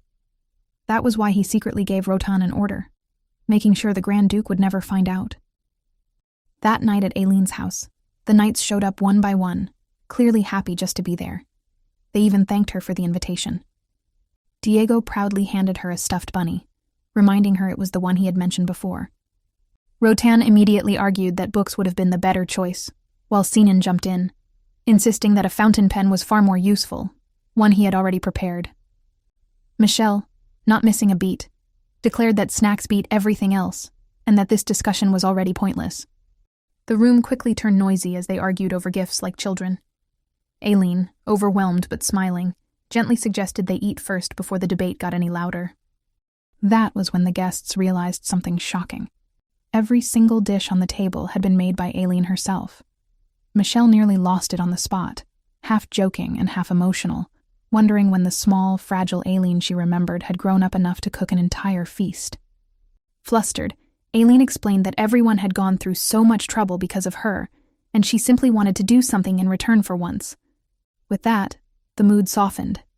Everyone sat down to eat, gently telling her not to blame herself for everything and to enjoy the moment with them. While eating, Diego casually mentioned that the Baron had gone out again and wondered if he still hadn't come to his senses. The words slipped out too easily, and the table fell quiet. Realizing what he had done, Diego quickly apologized to Aileen, feeling awful for bringing up her father. Aileen reassured him right away, saying it was fine, and that she understood why people felt that way. She knew how frustrating it must be to watch her remain tied to someone who kept disappointing everyone. One of the knights carefully asked how she was feeling, since it hadn't been long since that terrible incident. They worried she might be forcing herself to act normal. Aileen gave a small smile and said she was fine. She explained that the Grand Duke had arrived so quickly that day and saved her before things could get worse. Though remembering that moment still made her embarrassed in a very specific way, she insisted she was truly okay now. Just then, Rotan called her name in a serious tone that instantly changed the atmosphere. He informed her that His Majesty the Emperor, without informing the Grand Duke beforehand, wished to meet her later at the royal palace. The next day, Rotan escorted Aileen through the long, echoing corridors of the palace. Glancing at her, he gently asked if she was nervous. She admitted that it had been a long time since she last met His Majesty. Now that she had decided to marry the Grand Duke, she knew this meeting would happen eventually, but it felt far too soon. Rotan reassured her, reminding her that she had spent plenty of time with both brothers in the past, so there was no reason to feel uneasy. As soon as she entered, a familiar yet commanding voice called her name. Leon remarked that it had been a while since they last met. Aileen bowed properly, showing flawless etiquette. Leon approached her, noting that she had truly grown and even mastered court manners perfectly. He thanked her for coming right away and said there were a few things he wanted to ask. Then his gaze sharpened, and he asked whether she held resentment toward the Tryon Empire. Without much warmth, he followed it up by questioning if she had asked Cesare to wipe out nearly half of the Empire's people. The question hit her like a slap. Aileen froze, completely at a loss, unable to understand how such an idea even existed. When she tried to respond, her voice shook despite her effort to stay calm. As they sat down for tea, Leon eventually spoke again, saying he did not believe she was capable of something like that. The Aileen he knew would never harbor such intentions. Hearing this only made her thoughts spiral. Had the Grand Duke really said something so extreme? She wanted to believe he hadn't, but given how he had been lately, the idea didn't feel impossible either. She started to explain herself carefully, but stopped mid-sentence when she noticed Leon's expression. His face had turned cold in an instant, making her flinch. For a moment, she wondered if there was something else he wanted to say but couldn't bring himself to. Then his expression softened slightly, and he gave a faint smile. He remarked that 4 years had passed since that day. Aileen nodded quietly. Looking past her, Leon asked if she still resented him for what happened back then. The question pulled her straight into an old, painful memory. Years ago, she had knelt before him, desperately begging to see Cesare just once. Leon had coldly replied that Cesare himself refused to see her, and there was nothing he could do about it. With a trembling voice, she had asked why he would send his own brother into a war everyone feared. How could he allow him to walk toward something so dangerous? Leon had snapped back, calling her insolent. It was his brother's own choice to go to war and to reject her presence. It was not her place to interfere, and he had made that very clear. Back in the present, Leon's voice finally lost its edge. He reminded Aileen that he had tried to stop Cesare before, more than once. He had even risked his own life to place his brother on the throne, only for him to turn around and say he was heading straight back into danger. Leon asked her plainly if she truly thought he had been happy hearing that. The answer was obvious, even without words. After a short pause, Leon admitted that maybe Cesare had been trying to protect something after all. Maybe it was the Empire itself, or maybe it was the place where she lived. Then, as if remembering something important a bit too late, Leon added that he wished to congratulate her on her marriage. The timing was awkward, but the sentiment was there. Aileen thanked him with practiced calm, doing her best not to let the heavy conversation show on her face. Leon then revealed why he had really called her in. Lately, his brother had been acting strangely, different in ways even Leon could not ignore. He suspected there was a reason behind it, and wondered if Aileen might know what that reason was. Before she could answer, the door burst open without warning. The Grand Duke stormed in, voice sharp and mood even sharper, demanding to know why Aileen had been wandering alone while leaving her husband behind. Once all three were seated, Leon muttered that Cesare had found them sooner than expected, and jokingly asked if Rotan was still alive. Cesare replied that it depended entirely on Leon's next answer. That was enough to make Leon uneasy, though he forced a weak smile and quickly asked him not to take it out on Rotan, since the man had only followed his orders. Cesare did not soften. He asked whether there had really been a reason to summon Aileen without his knowledge. While saying this, he calmly added sugar to a teacup and slid it toward Aileen, reminding her to drink before it cooled. The small gesture said more than words ever could. The way the two looked at each other made Leon suddenly feel like he had accidentally walked into a scene he was not meant to witness. Third wheel was an understatement. That was when it finally hit him. He had been wrong. Leon apologized to Aileen, saying that if he had startled her in any way, it had never been his intention. All he wanted was for everyone to remain on good terms. Then, he suggested that he and Cesare talk privately, noting that it had been far too long since they last had a proper conversation. He instructed a servant to guide Aileen to his private garden, adding that he had heard she liked plants and would probably enjoy it. At the mention of a garden, her face brightened immediately. Before she left, the Grand Duke gently brushed her hair aside and told her to explore for a while. With a smile, he reminded her not to wander off again without her husband. The scene alone was enough to make anyone watching nearby feel painfully single. As Aileen walked away, she reflected on how different Leon became when it came to his brother. Despite everything, the two were still very close. The strange part was how Leon seemed slightly distant when it came to her. Her thoughts were cut short by a faint smell of smoke. Looking around, she noticed a servant kneeling and acting as an ashtray for a lady standing nearby. That lady was Ornella. The moment Ornella noticed Aileen, her sharp gaze locked on her. Aileen tried to greet her politely, but ended up coughing lightly from the lingering smoke. Ornella turned to the servant and asked who she was, acting as though she had never seen Aileen before in her life. The servant introduced her. Ornella repeated the name with a bored tone, saying she was terrible with names anyway. Her eyes swept over Aileen, and she added that her face was not exactly memorable. She then dropped the cigarette and crushed it under her heel, as if making a point. With a fake smile, Ornella offered her congratulations on the marriage. The words sounded polite, but the expression behind them told a very different story. Aileen returned a nervous but proper thank you. Of course, Aileen understood the hostility. Ornella had once planned to marry the Grand Duke herself instead of becoming the Emperor's fiancée, so this situation was never going to sit well with her. Ornella casually remarked that Aileen must be very busy these days. When Aileen asked what she meant, Ornella pretended to be concerned. She mentioned rumors about Aileen's family finances not being in great shape, and wondered aloud how she had managed to prepare a dowry under such circumstances. She continued talking without waiting for a reply, pointing out that a bride was usually expected to bring one. With Aileen's mother gone and no noble ladies to guide her, she said it must have been hard to learn such basic things.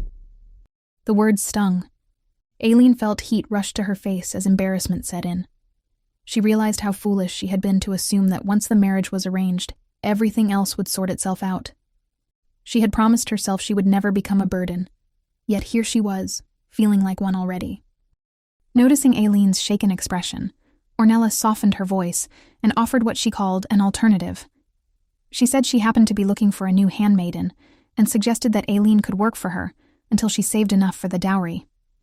Before Aileen could respond, a man's voice cut in from behind, telling her that he had instructed her to wait in the garden. Both ladies turned as the Grand Duke approached, his attention immediately settling on Aileen. He greeted Ornella politely, and in return, her face lit up with exaggerated delight, like a lovesick puppy spotting its master. Watching the exchange, Aileen finally understood. Ornella had wanted to marry the Grand Duke simply because she was in love with him. With that realization, Ornella's hostility suddenly made perfect sense. Ornella then paused and said she felt cold, apologizing and mentioning that her dress was thin for the weather. Her eyes flicked toward Cesare as he began removing his coat. She praised his thoughtfulness with a smile, only for it to falter 2 seconds later when Cesare draped the coat over his future wife's shoulders instead. Meanwhile, Aileen flushed at the gesture. He calmly told her to wear it because it was cold. She awkwardly tried to refuse, saying it was not that cold and that she was fine. Behind them, Ornella bit her lip, staring at Aileen with open irritation, no longer bothering to hide how she felt. As the two of them walked away together, Cesare was the one who spoke first. He brought up how she had asked him to reopen the research laboratory before the wedding. Aileen answered right away, not even pretending otherwise. Yes, she really wanted that. He reminded her that they had already talked about this before, as if the matter should have been settled. Aileen admitted she was rushing things, which immediately made him curious. When he asked what the hurry was, she paused before finally explaining. She needed access to the laboratory to prepare her dowry. She had completely forgotten that a wedding involved 2 people, not just feelings and promises. Hearing this, Cesare immediately guessed that Ornella had planted the idea in her head. Aileen admitted that the dowry was part of the problem, but it was not the whole story. What truly weighed on her mind were the patients waiting for her. There were people who depended on her medicine, people who trusted her work. The new treatment she had been developing was finally showing progress, and stopping now felt wrong. Taking everything into account, she believed opening the laboratory as soon as possible was the right choice. Cesare looked at her with a faint smile, the kind that made it hard to tell whether he was amused or impressed. He teased her by asking how large of a dowry she was planning to bring. Aileen, taking the question far too seriously, said she would need time to calculate it. She planned to look at the average amount and work from there, her voice full of determination. That was when he gently cut in and asked what she would do if she came up short. Would she sell dangerous medicine to make up the difference? Her reaction was immediate, insisting she would never do such a thing and that she would swear her life on it if needed. The Grand Duke softly called her name, leaned in, and pressed a quick kiss to her lips. The sudden closeness startled her enough that she slipped back into addressing him far too formally again. He told her that he had already received what she was offering, and then showed her the pocket watch she had given him. With a playful tone, he asked if she planned to keep addressing him like that forever, because at this rate, he might as well change his name entirely. Aileen, feeling cornered and a little helpless, finally called him by name. She admitted that she did not really know how much a proper dowry usually cost, but she was sure that her gift was far too small to count as one. At that, his gaze drifted somewhere far away. He recalled once owning a watch just like it, given to him by a man facing his end. Broken and useless, the watch had still been deeply treasured. Yet in the end, he was forced to use it to return, and it shattered in his own hands. He looked back at her after finishing the story.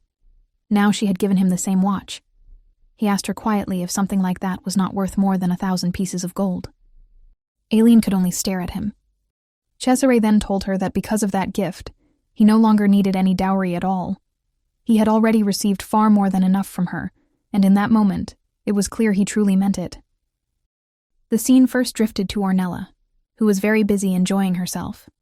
She lounged comfortably among several young men, letting smoke trail lazily through the air, as if the world existed only to entertain her. On the surface, she looked relaxed and spoiled rotten.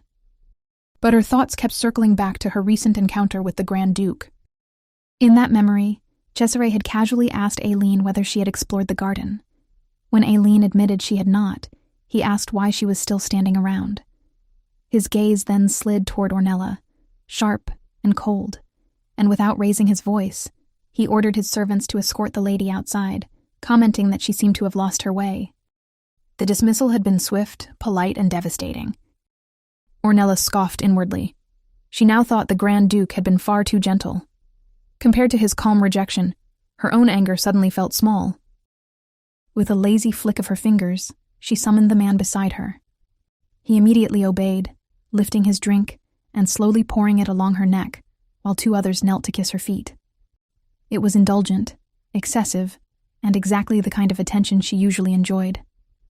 And yet, even surrounded by devotion, her mind wandered back to Cesare's cold eyes and the calm expression on Aileen's face. Under her breath, she whispered Aileen's name, her tone anything but friendly. Back to Aileen, who sat quietly with her diary in hand. As she flipped through the pages, memories came rushing back. She remembered her younger self shyly calling out to Cesare and boldly confessing that she wanted to marry him, offering a small bouquet she had carefully prepared.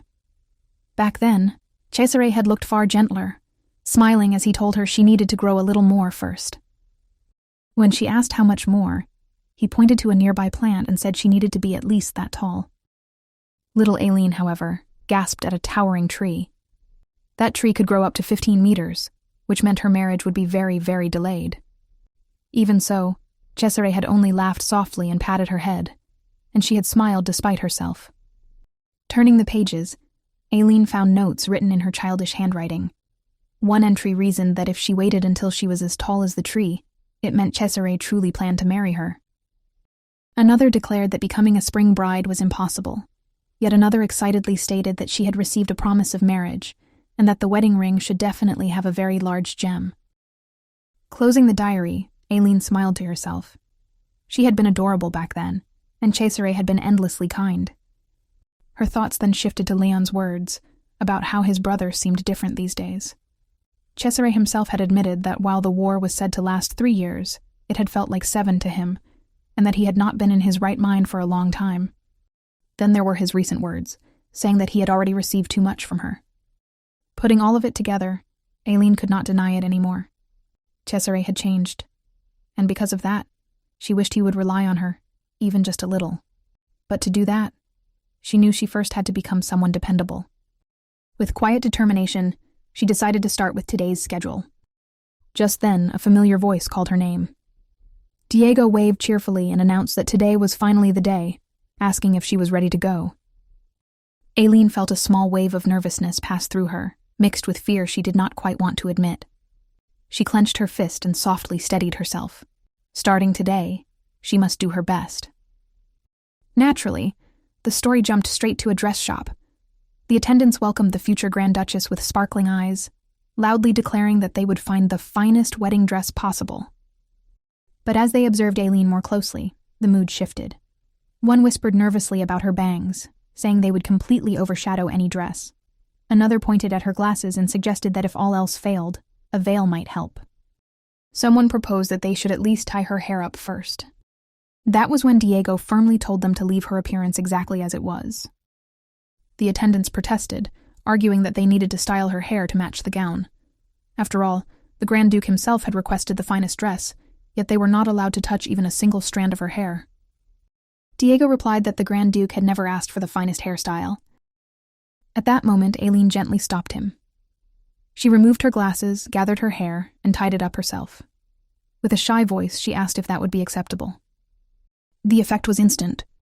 Without the glasses and heavy bangs, Aileen's beauty stood out so clearly that the room fell silent. The attendants stared for a moment before breaking into frantic whispers. They immediately shifted their plans, guiding her toward lighter, flowing designs that would move gracefully with the wind. Orders for a hairdresser were sent without delay. As they continued fitting her, one attendant softly admitted that Aileen looked absolutely beautiful, the kind of bride people would remember throughout the empire. Another encouraged her to look in the mirror. But instead of feeling happy, Aileen suddenly realized something. She had forgotten the real reason she had stopped looking at her reflection in the first place. When did Aileen stop recognizing her own face? The answer rushed in without warning, dragged out by a memory she had buried deep. It came with her mother's sharp voice, heavy with anger and disgust, aimed straight at Aileen's eyes. Words that tore her down piece by piece, calling them unpleasant and something that should never be seen. Worse, her mother even dragged Cesare into it, questioning what he must feel whenever he looked at her, as if Aileen's existence alone was an offense. Then came that terrifying image of the cold shine of scissors lifted into the air, close enough to make a child believe that staying still was the only way to survive. The memory alone made her whole body stiffen. Aileen forced herself to breathe. Keeping her voice steady, she said she liked the dress and asked if she could change back into her own clothes now. It was polite, calm, and very carefully controlled. One of the attendants gently told her it would be a shame not to tidy her hair just a little since she was already dressed. Nothing drastic, just enough to frame her face better. The moment Aileen saw the scissors, her body reacted before her mind could catch up. She began to shake as panic wrapped around her like a vice. She couldn't breathe properly. That was when Diego stepped in. He moved quickly but spoke gently, grounding her with steady words. He reminded her that she was safe, that nothing bad was happening, and that she only needed to breathe slowly.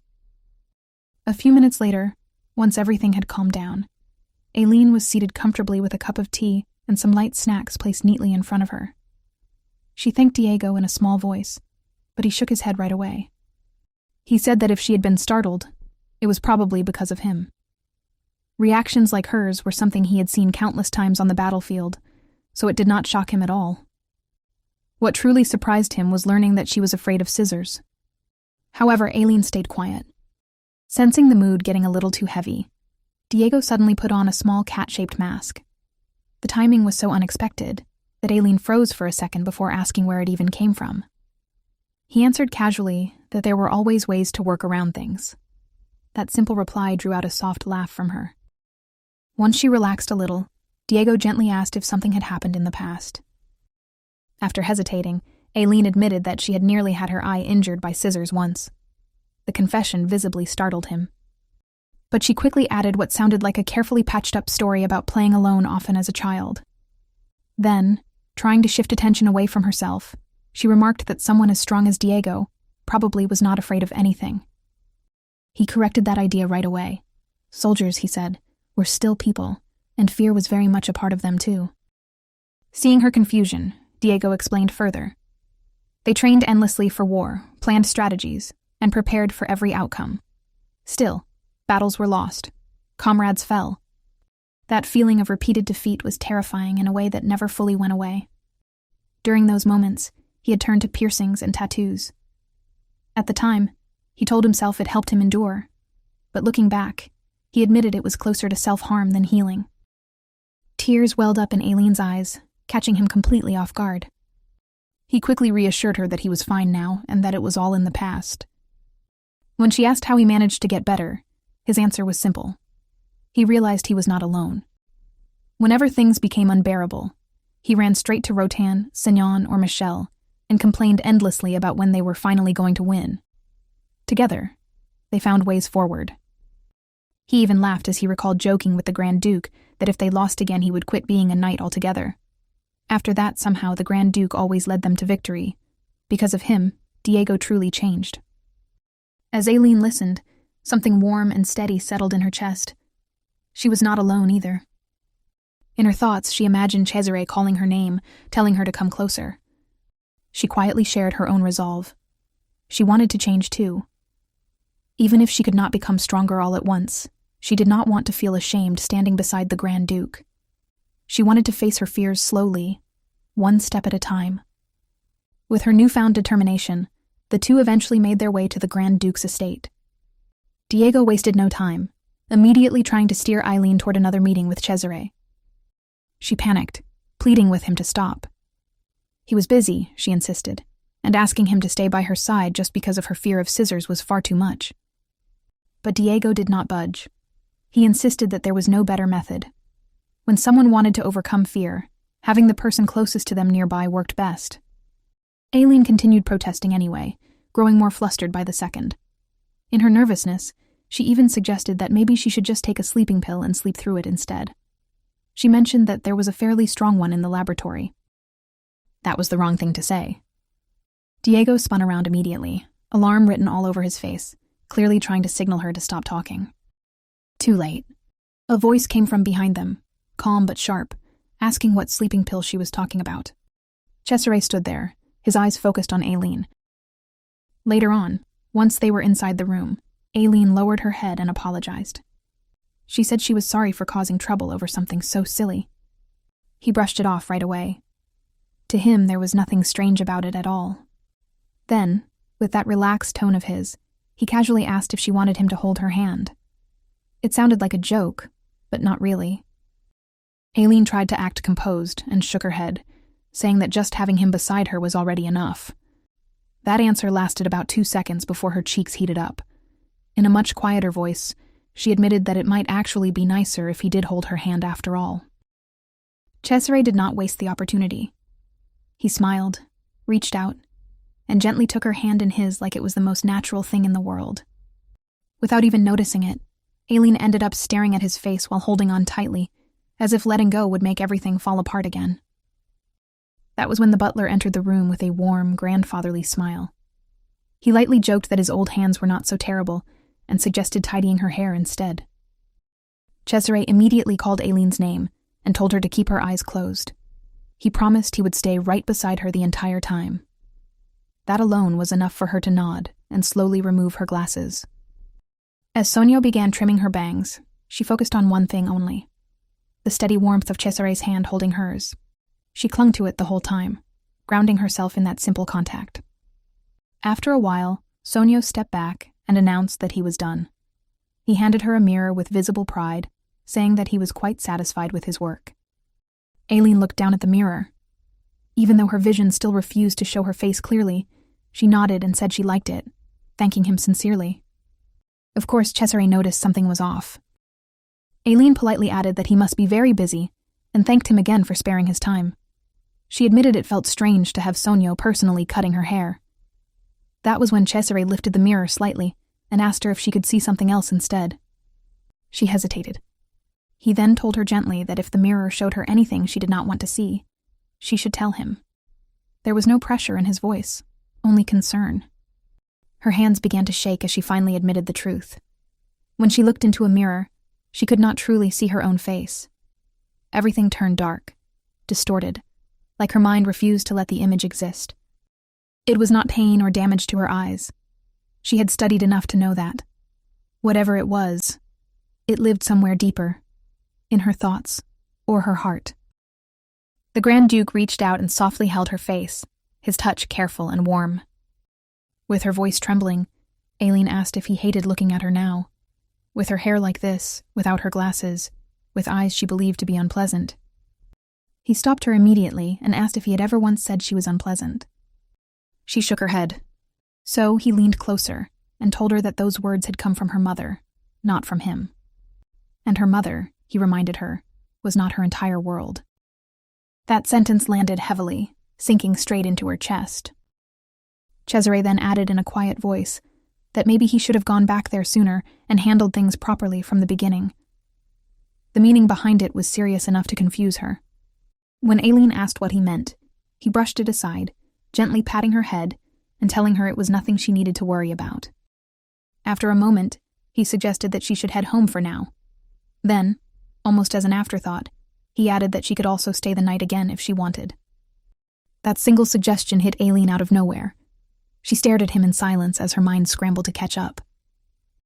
Obviously, she chose to head back home. Cesare personally escorting her was already decided before she could protest properly. She was secretly happy about it, though also embarrassed that she kept taking up his time. She even asked if he really planned to drive her all the way back himself. Cesare answered by questioning whether she truly intended to walk home alone at such a late hour. When she admitted she had planned to, he shut that idea down smoothly. As her husband, he said, it was only right that he made sure she got home safely. End of discussion. Not long after, they stood side by side in front of the orange tree in her yard. The Grand Duke casually commented that it looked the same as before. Aileen immediately disagreed, pointing out how much it had grown. After all, it had been almost 10 years since he gave it to her. Calling it the same felt a little unfair to the tree. That made him ask if she even remembered why he had given it to her in the first place. A memory rushed back. A younger Aileen following a stranger without thinking, Cesare scolding her sharply, and her tearful excuse about an amazing medicine that tasted like oranges. He had patted her head back then while she cried and apologized non-stop. Remembering it now made her want to sink into the ground. She said there was no way she could ever forget something that embarrassing. Cesare just laughed it off and casually mentioned that he was hungry. She thanked him for walking her home and turned to go inside, thinking that was the end of it. But it was not. He called her name again and reminded her that he was still hungry, then leaned toward her without warning. That alone was enough to throw her completely off balance. Somehow they ended up inside her house. At first, Aileen panicked and begged him to stop, or at least let her handle the cooking. Seeing him with a knife made her nervous, her palms damp with worry. That fear faded fast when she noticed how skilled he actually was. Every slice was neat and precise, like he had done this many times before. She joked that it would be nice if he could help portion research materials too. He smiled faintly, kept working, and soon served the food. As Aileen looked at him, a quiet thought crossed her mind. Long ago, she had dreamed of simple days like this. But now that she had agreed to become the Grand Duchess, she knew those dreams did not quite fit anymore. The Grand Duke's place in the world was far from ordinary. Noticing her expression, he called her back to the present and told her to try the sandwich. She thanked him and took a bite. Halfway through chewing, she realized he was staring at her. When she asked if something was on her face, he denied it. He simply said he had wanted to look into her eyes properly for a long time. He also added that if he had known her reason for hiding them, he would have taken it off much earlier. The sandwich slipped straight out of her hands. Completely flustered, she asked what he meant by taking something off. Cesare teased her lightly before clarifying that he meant her glasses. Nothing else. Still red in the face, Aileen said that if he liked it, she would go without them from now on. Quietly, she thought she might look a little less gloomy that way.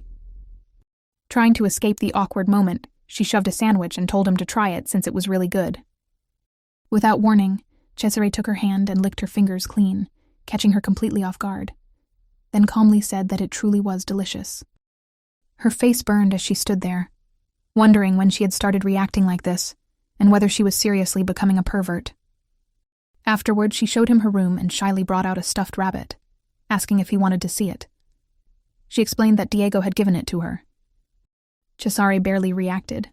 Instead, his eyes slowly scanned the room. Watching him inspect everything made her uneasy. She wondered why he suddenly wanted a tour of the house. To fill the silence, she admitted that she thought she was too old for dolls. Still, The more she looked at it, the cuter it seemed. She wondered aloud if Diego still saw her as a child, since he brought her a doll every time he returned from a trip. The Grand Duke leaned toward a nearby pot and remarked that everything looked exactly the same. Nothing had changed. Even the room still carried her scent, as if time had paused. Confused, Aileen tried to point out that the last time he had seen her room, she had been very young, so of course things must have changed. Before she could finish, he commented that she owned far too many books and pulled one from the shelf. Her heart nearly stopped. It was her diary. She rushed toward him in panic, tripped over the plushie, grabbed his arm, and blurted out the first excuse she could think of. She asked if he wanted to brush his teeth together. Moments later, she was standing beside him at the sink, brushing her teeth and questioning every life choice that led her there. Cesare commented that it felt surprisingly fresh, making her flinch. She hurriedly explained that she had made the toothpaste herself using herbs and store-bought powder, and that the ingredients were good quality.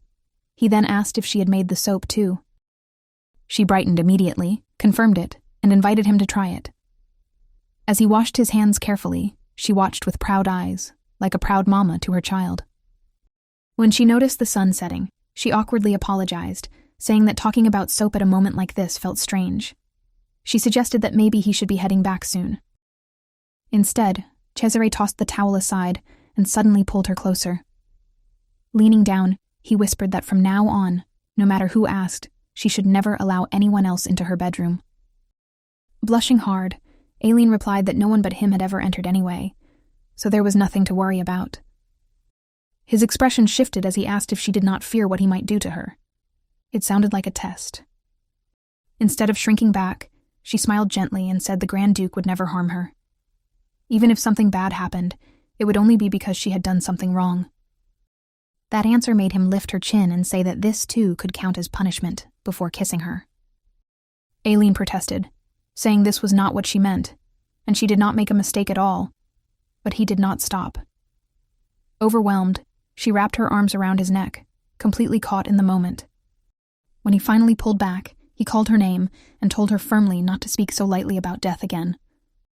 As his body moved downward, an unfamiliar, wild sensation jolted Aileen. Maybe this was what he meant by punishment and eating at the same time. Meanwhile, Senyon rushed in, fully expecting to finally see Aileen that day. Instead, the room greeted him with only Diego, who wasted no time teasing him. He said Senyon was always late when it came to Aileen, and that she had left ages ago. The disappointment hit instantly. Senyon said it was such a shame. He had heard that Aileen had fixed her hair and even removed her glasses. She had worn them for so long, even though her eyesight was never actually that bad to begin with. That comment wiped the grin off Diego's face. This time, he answered seriously. Everyone had assumed Aileen hid her face to prevent another kidnapping, like the one she suffered as a child. But that was not the truth at all. What really happened was far worse. Diego revealed that the late Baroness, Aileen's mother, had been far more unstable than any of them had imagined. The conversation drifted back 6 years, inside the Imperial Palace. Back then, Diego had openly complained that they could not let things continue like this. Everyone already knew the Baron was useless and a complete trash, so that was nothing new. The real problem was the Baroness, whose behavior grew more erratic as time passed. Michelle had sighed in agreement. Whether it was jealousy or something else, the more Cesare showed favor toward Aileen, the more twisted her mother became. Even Senyon had admitted that he never believed either of Aileen's parents were fit to raise her. At one point, he had even suggested letting her be adopted by another noble family. Cesare had shut that idea down immediately. He explained that if they dragged Aileen away by force, she would break. She was not the kind of child who could abandon her family, no matter how bad things were. Instead, he instructed Rotan to look for a university with dormitories. Aileen had a clear talent for botany, and he wanted her somewhere she could properly study and grow. But things did not go as planned. After 2 years, Aileen returned home without graduating. The Baron had completely ruined the family finances. With her grades, she could have easily become a professor even back then. The waste of potential left a bitter taste for everyone involved. Diego clenched his jaw as he admitted his frustration. They all knew Aileen had a hard childhood, but he never imagined it involved physical harm. Bowing his head, He said she had been so small back then, barely more than a handful. After hearing all of this, Senyon hesitated before asking what had really been bothering him. He wondered aloud if Diego had any idea what was going through the Grand Duke's mind lately. Before Diego could answer, a familiar voice cut in. The Grand Duke himself told them that if they had something to say, they should say it directly. He sat down with a lit cigar in hand and asked what it was about him that made them so curious. The knight answered nervously, saying he did not understand why the Grand Duke kept pushing Aileen into the public eye. He brought up the day Cesare gave her a white lily during the procession. Then there was the rushed wedding announcement, even allowing her to cross paths with Ornella. To Senyon, it felt like the Grand Duke was deliberately exposing Aileen over and over again. Cesare did not deny it. He said many things had changed, and that he was simply arranging the board to match those changes. This was the fastest and most accurate way to identify people who wished to harm Aileen. Senyon argued that if that was the goal, there had to be a safer and gentler method, even if it took longer. The Grand Duke scoffed at the idea of having another option. Then he coldly asked whether the knight meant he should shackle Aileen, lock her away deep within the residence, and ensure she never met another soul. Or perhaps he should round up anyone who displeased him and have them all punished. Honestly, the Grand Duke found the second option far more tempting. With a vicious smile, he said that if he truly wished, he wouldn't even need elaborate measures. He could storm into the streets and deal with them himself, those who had once thrown stones at Aileen, those who had turned her suffering into spectacle.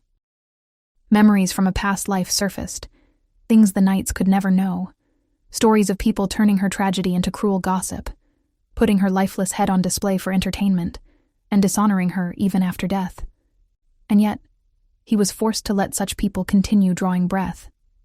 The more Cesare spoke, the more Diego and Senyon grew confused and deeply unsettled. Still, Cesare went on. If he acted on those impulses, Aileen would be destroyed in another way. She wanted him to be a noble and just Grand Duke. Because of her, he chose restraint and this path. In the end, he looked straight at them and asked him a simple question. Even if this road brought her some unhappiness, was it not still the better choice for her? Fast forward to their wedding day. When word spread that the ceremony would be held at the mansion, people were skeptical until they saw it with their own eyes. It was breathtaking.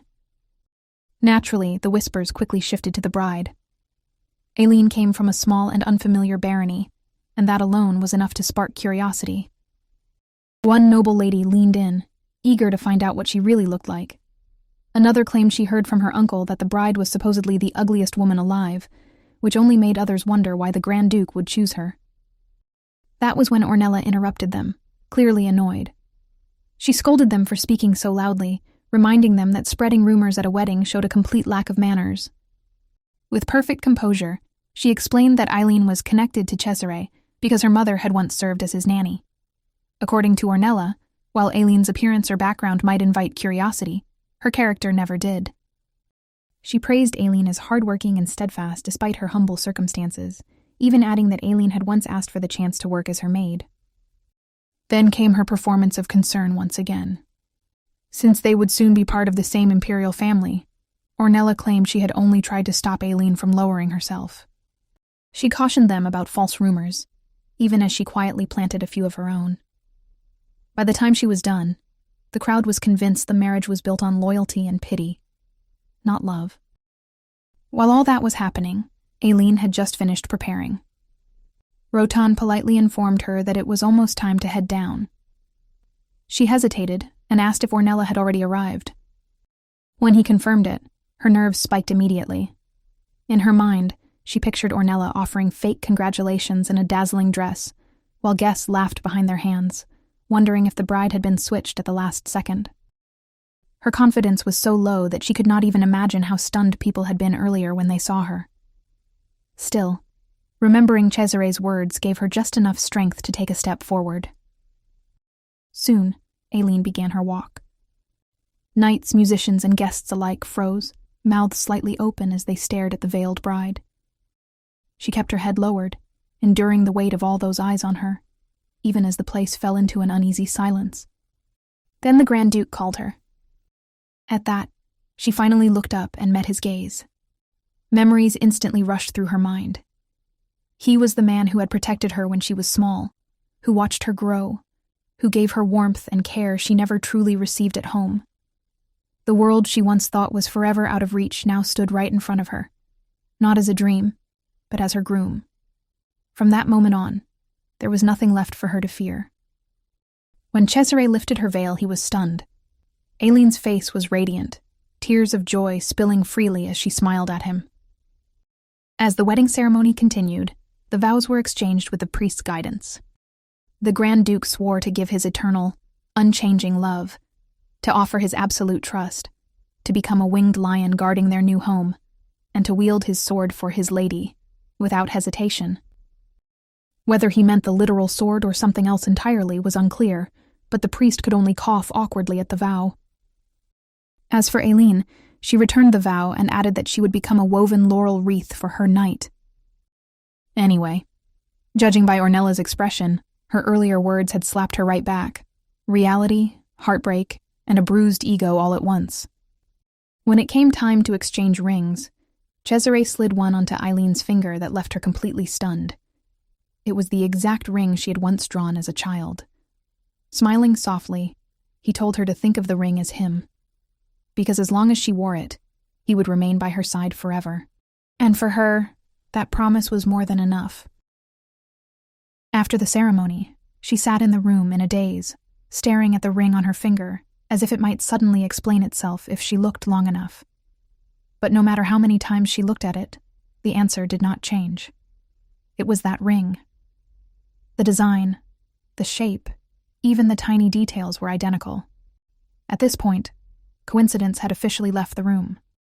How on earth did Cesare see her diary? And when? The only time she could remember him visiting recently was, well, that one day. And aside from the kissing moment she refused to dwell on, there had been no chance he could have snooped through her things. Her gaze drifted to the bed nearby, and without thinking, she wondered out loud whether they were really going to do it. Unfortunately for her nerves, her husband was already standing behind her. He casually asked what exactly she meant by do it, and Aileen reacted like her soul almost left her body. She instantly hugged herself and scrambled away, admitting that he arrived earlier than she expected. She had assumed he would still be busy celebrating with the guests. Cesare, clearly enjoying himself, pointed out that covering herself like that was not doing much. Before she could respond, he lifted her up without effort. When he told her to look at him, she shyly did so, and admitted she felt like she had not greeted him properly. He placed her gently on the bed and smiled, simply saying that he was back. He leaned in as if to kiss her, only to be stopped by her sudden sneeze. The timing was so perfect, it almost felt planned. When he asked if she was cold, she admitted it was a little. She explained that touching his clothes did it, the decorations and buttons and all that cold metal. Her body just reacted on its own. That explanation gave Cesare an idea. He started unbuttoning his shirt, joking that this was the first time someone had asked him to take it off so politely. Since his wife demanded it, he had no choice but to comply. He proceeded to show off his chest and abs like he was auditioning for modeling, even encouraging her to touch it. Aileen immediately buried her face in her hands, cheeks burning. Still, curiosity won the smallest battle. When she peeked, even she had to admit she had no idea a man could look like that beautiful. Instead of the obvious choice, her hand moved toward the large scar on his body. As she touched it carefully, her expression changed. She said it must have hurt a lot. The playful mood slowed as a wave of emotion washed over her. Aileen apologized. She knew he had scars from being a soldier, but she had not realized there were so many. She asked if there were more, and insisted on checking them too, already thinking about what medicine might help.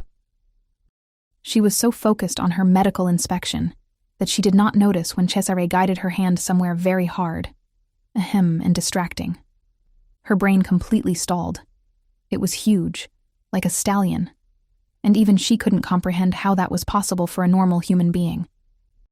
He tried to play it down, saying it was normal, though her husband was a little special. Of course, only she would soon find out for herself. The two ended up sharing a deep kiss, and when he nipped at her neck, she startled. When he asked if it hurt, she said it was only a little, and that she was just surprised. He seemed relieved by that answer, though the reason stayed locked away in his thoughts. Another memory rose.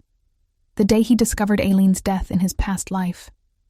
Before his brother, the Emperor, Cesare had demanded answers. Why Leon did nothing. Why he had stood by while Aileen was driven to her end. Leon had bowed his head, explaining that Aileen chose that path herself to protect Cesare's honor. The anti-imperial nobles planned to use her research against the imperial family, and she stepped in first. The Grand Duke did not raise his voice. Instead, he calmly asked Leon why he thought he had been made him the emperor. Those words alone made Leon shake. He apologized again and again, saying he wanted to protect Aileen but lacked the power. When he tried to remove the crown, Cesare stopped him, pressing it back into place. He told his brother to keep wearing it. They would both pay their prices. As Cesare walked away, one truth stayed with him. The dead do not return. That was the rule of the world. So if Aileen could not come back to him, then he would go back to her, no matter the cost. And now, looking at his beautiful wife in front of him, Cesare knew one thing for sure. Everything he had done, every step he took, led to this moment. All of it was for her. The next morning, Aileen woke up to a gentle voice beside her, asking if she slept well and casually calling her his wife. One look at Cesare's handsome face was enough to make her panic internally. She immediately hid under the blanket, mumbled a shy good morning, and awkwardly asked if he slept comfortably too. That only amused him more. He teased her for not even looking at him properly, and then pointed out that there was no way she slept well at all. After all, his wife had fallen asleep first, and left him wide awake. It turned out she had completely passed out the night before, which explained a lot. He joked that next time she would have to stay with him until the very end. That made her pause, and wonder aloud if twice was not already the end. Cesare answered by kissing her forehead, and casually saying that twice was actually on the low side, which sent her brain straight into shutdown mode. Later that day, life returned to something closer to normal. The butler informed Aileen that the Grand Duke would briefly meet a guest in his office before heading out for personal business. He also mentioned that Michelle would be visiting soon, so all Aileen had to do was relax and enjoy her free time. He addressed her as Madam with perfect manners and left her alone with her thoughts. With nothing urgent to do, Aileen picked up the newspaper and immediately found the article about their wedding. The headline proudly described the union of the Grand Duke and Grand Duchess of Erzé, and compared the ceremony to the empire's founding myth brought to life. The article went on about her beauty and how she had captured the attention of every guest. By the time she finished reading, her face was warm with embarrassment. Still, she was finally married to Cesare.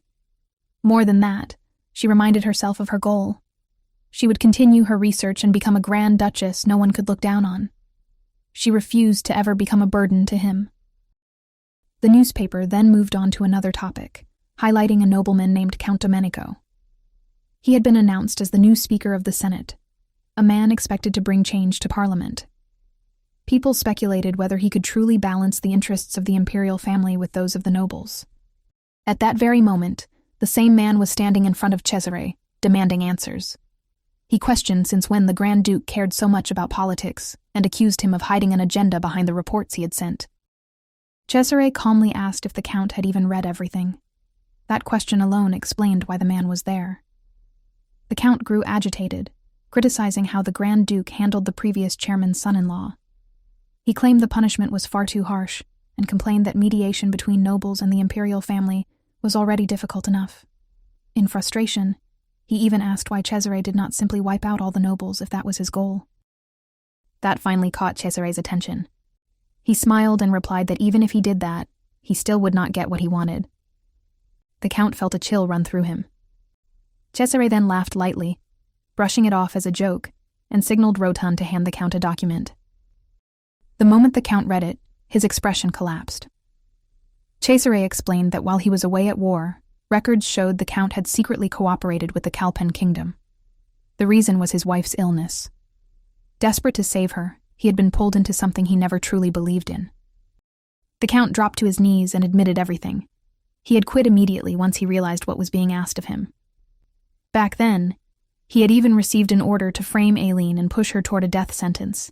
He could not bring himself to do it. Cesare stepped closer and reminded him that he had almost harmed the Grand Duchess. As her husband, Cesare asked why the Count thought he was still alive.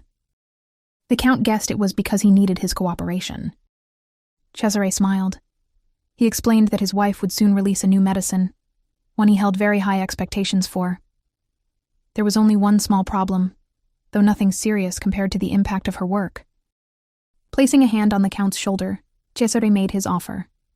As the new Senate Speaker, the Count would protect the Grand Duchess and stand firmly on their side, like a loyal dog. The message was clear. From that day on, Count Domenico belonged to the Grand Duke's household, whether he liked it or not. Afterwards, the Grand Duke gave the green light to reopen Aileen's lab. Michelle explained that the new facility would be inside the Grand Duchy this time, which sounded impressive.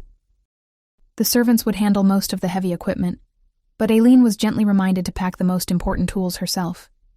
That reminder was exactly why the two of them were standing in her old lab again. Aileen admitted it felt a little sad knowing she could not use this place anymore, but the excitement won out fast.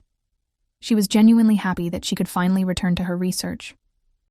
When asked if it really made her that excited, Aileen answered without hesitation. She had many projects waiting, and for her, that kind of work was always rewarding. That was when the Count arrived and froze on the spot. Seeing the Grand Duchess inside a lab left him completely speechless. Months ago, he had come to this very place seeking help for his wife, who had been ill for years. Back then, he explained that their marriage had started as a political arrangement, but over time, he could no longer imagine life without her. He handed over the medicine his wife had been taking and admitted it no longer worked. In fact, her condition was getting worse. That desperation was what had led him to seek help from a back-alley apothecary at the time. Aileen examined the medicine and immediately recognized it as a strong painkiller.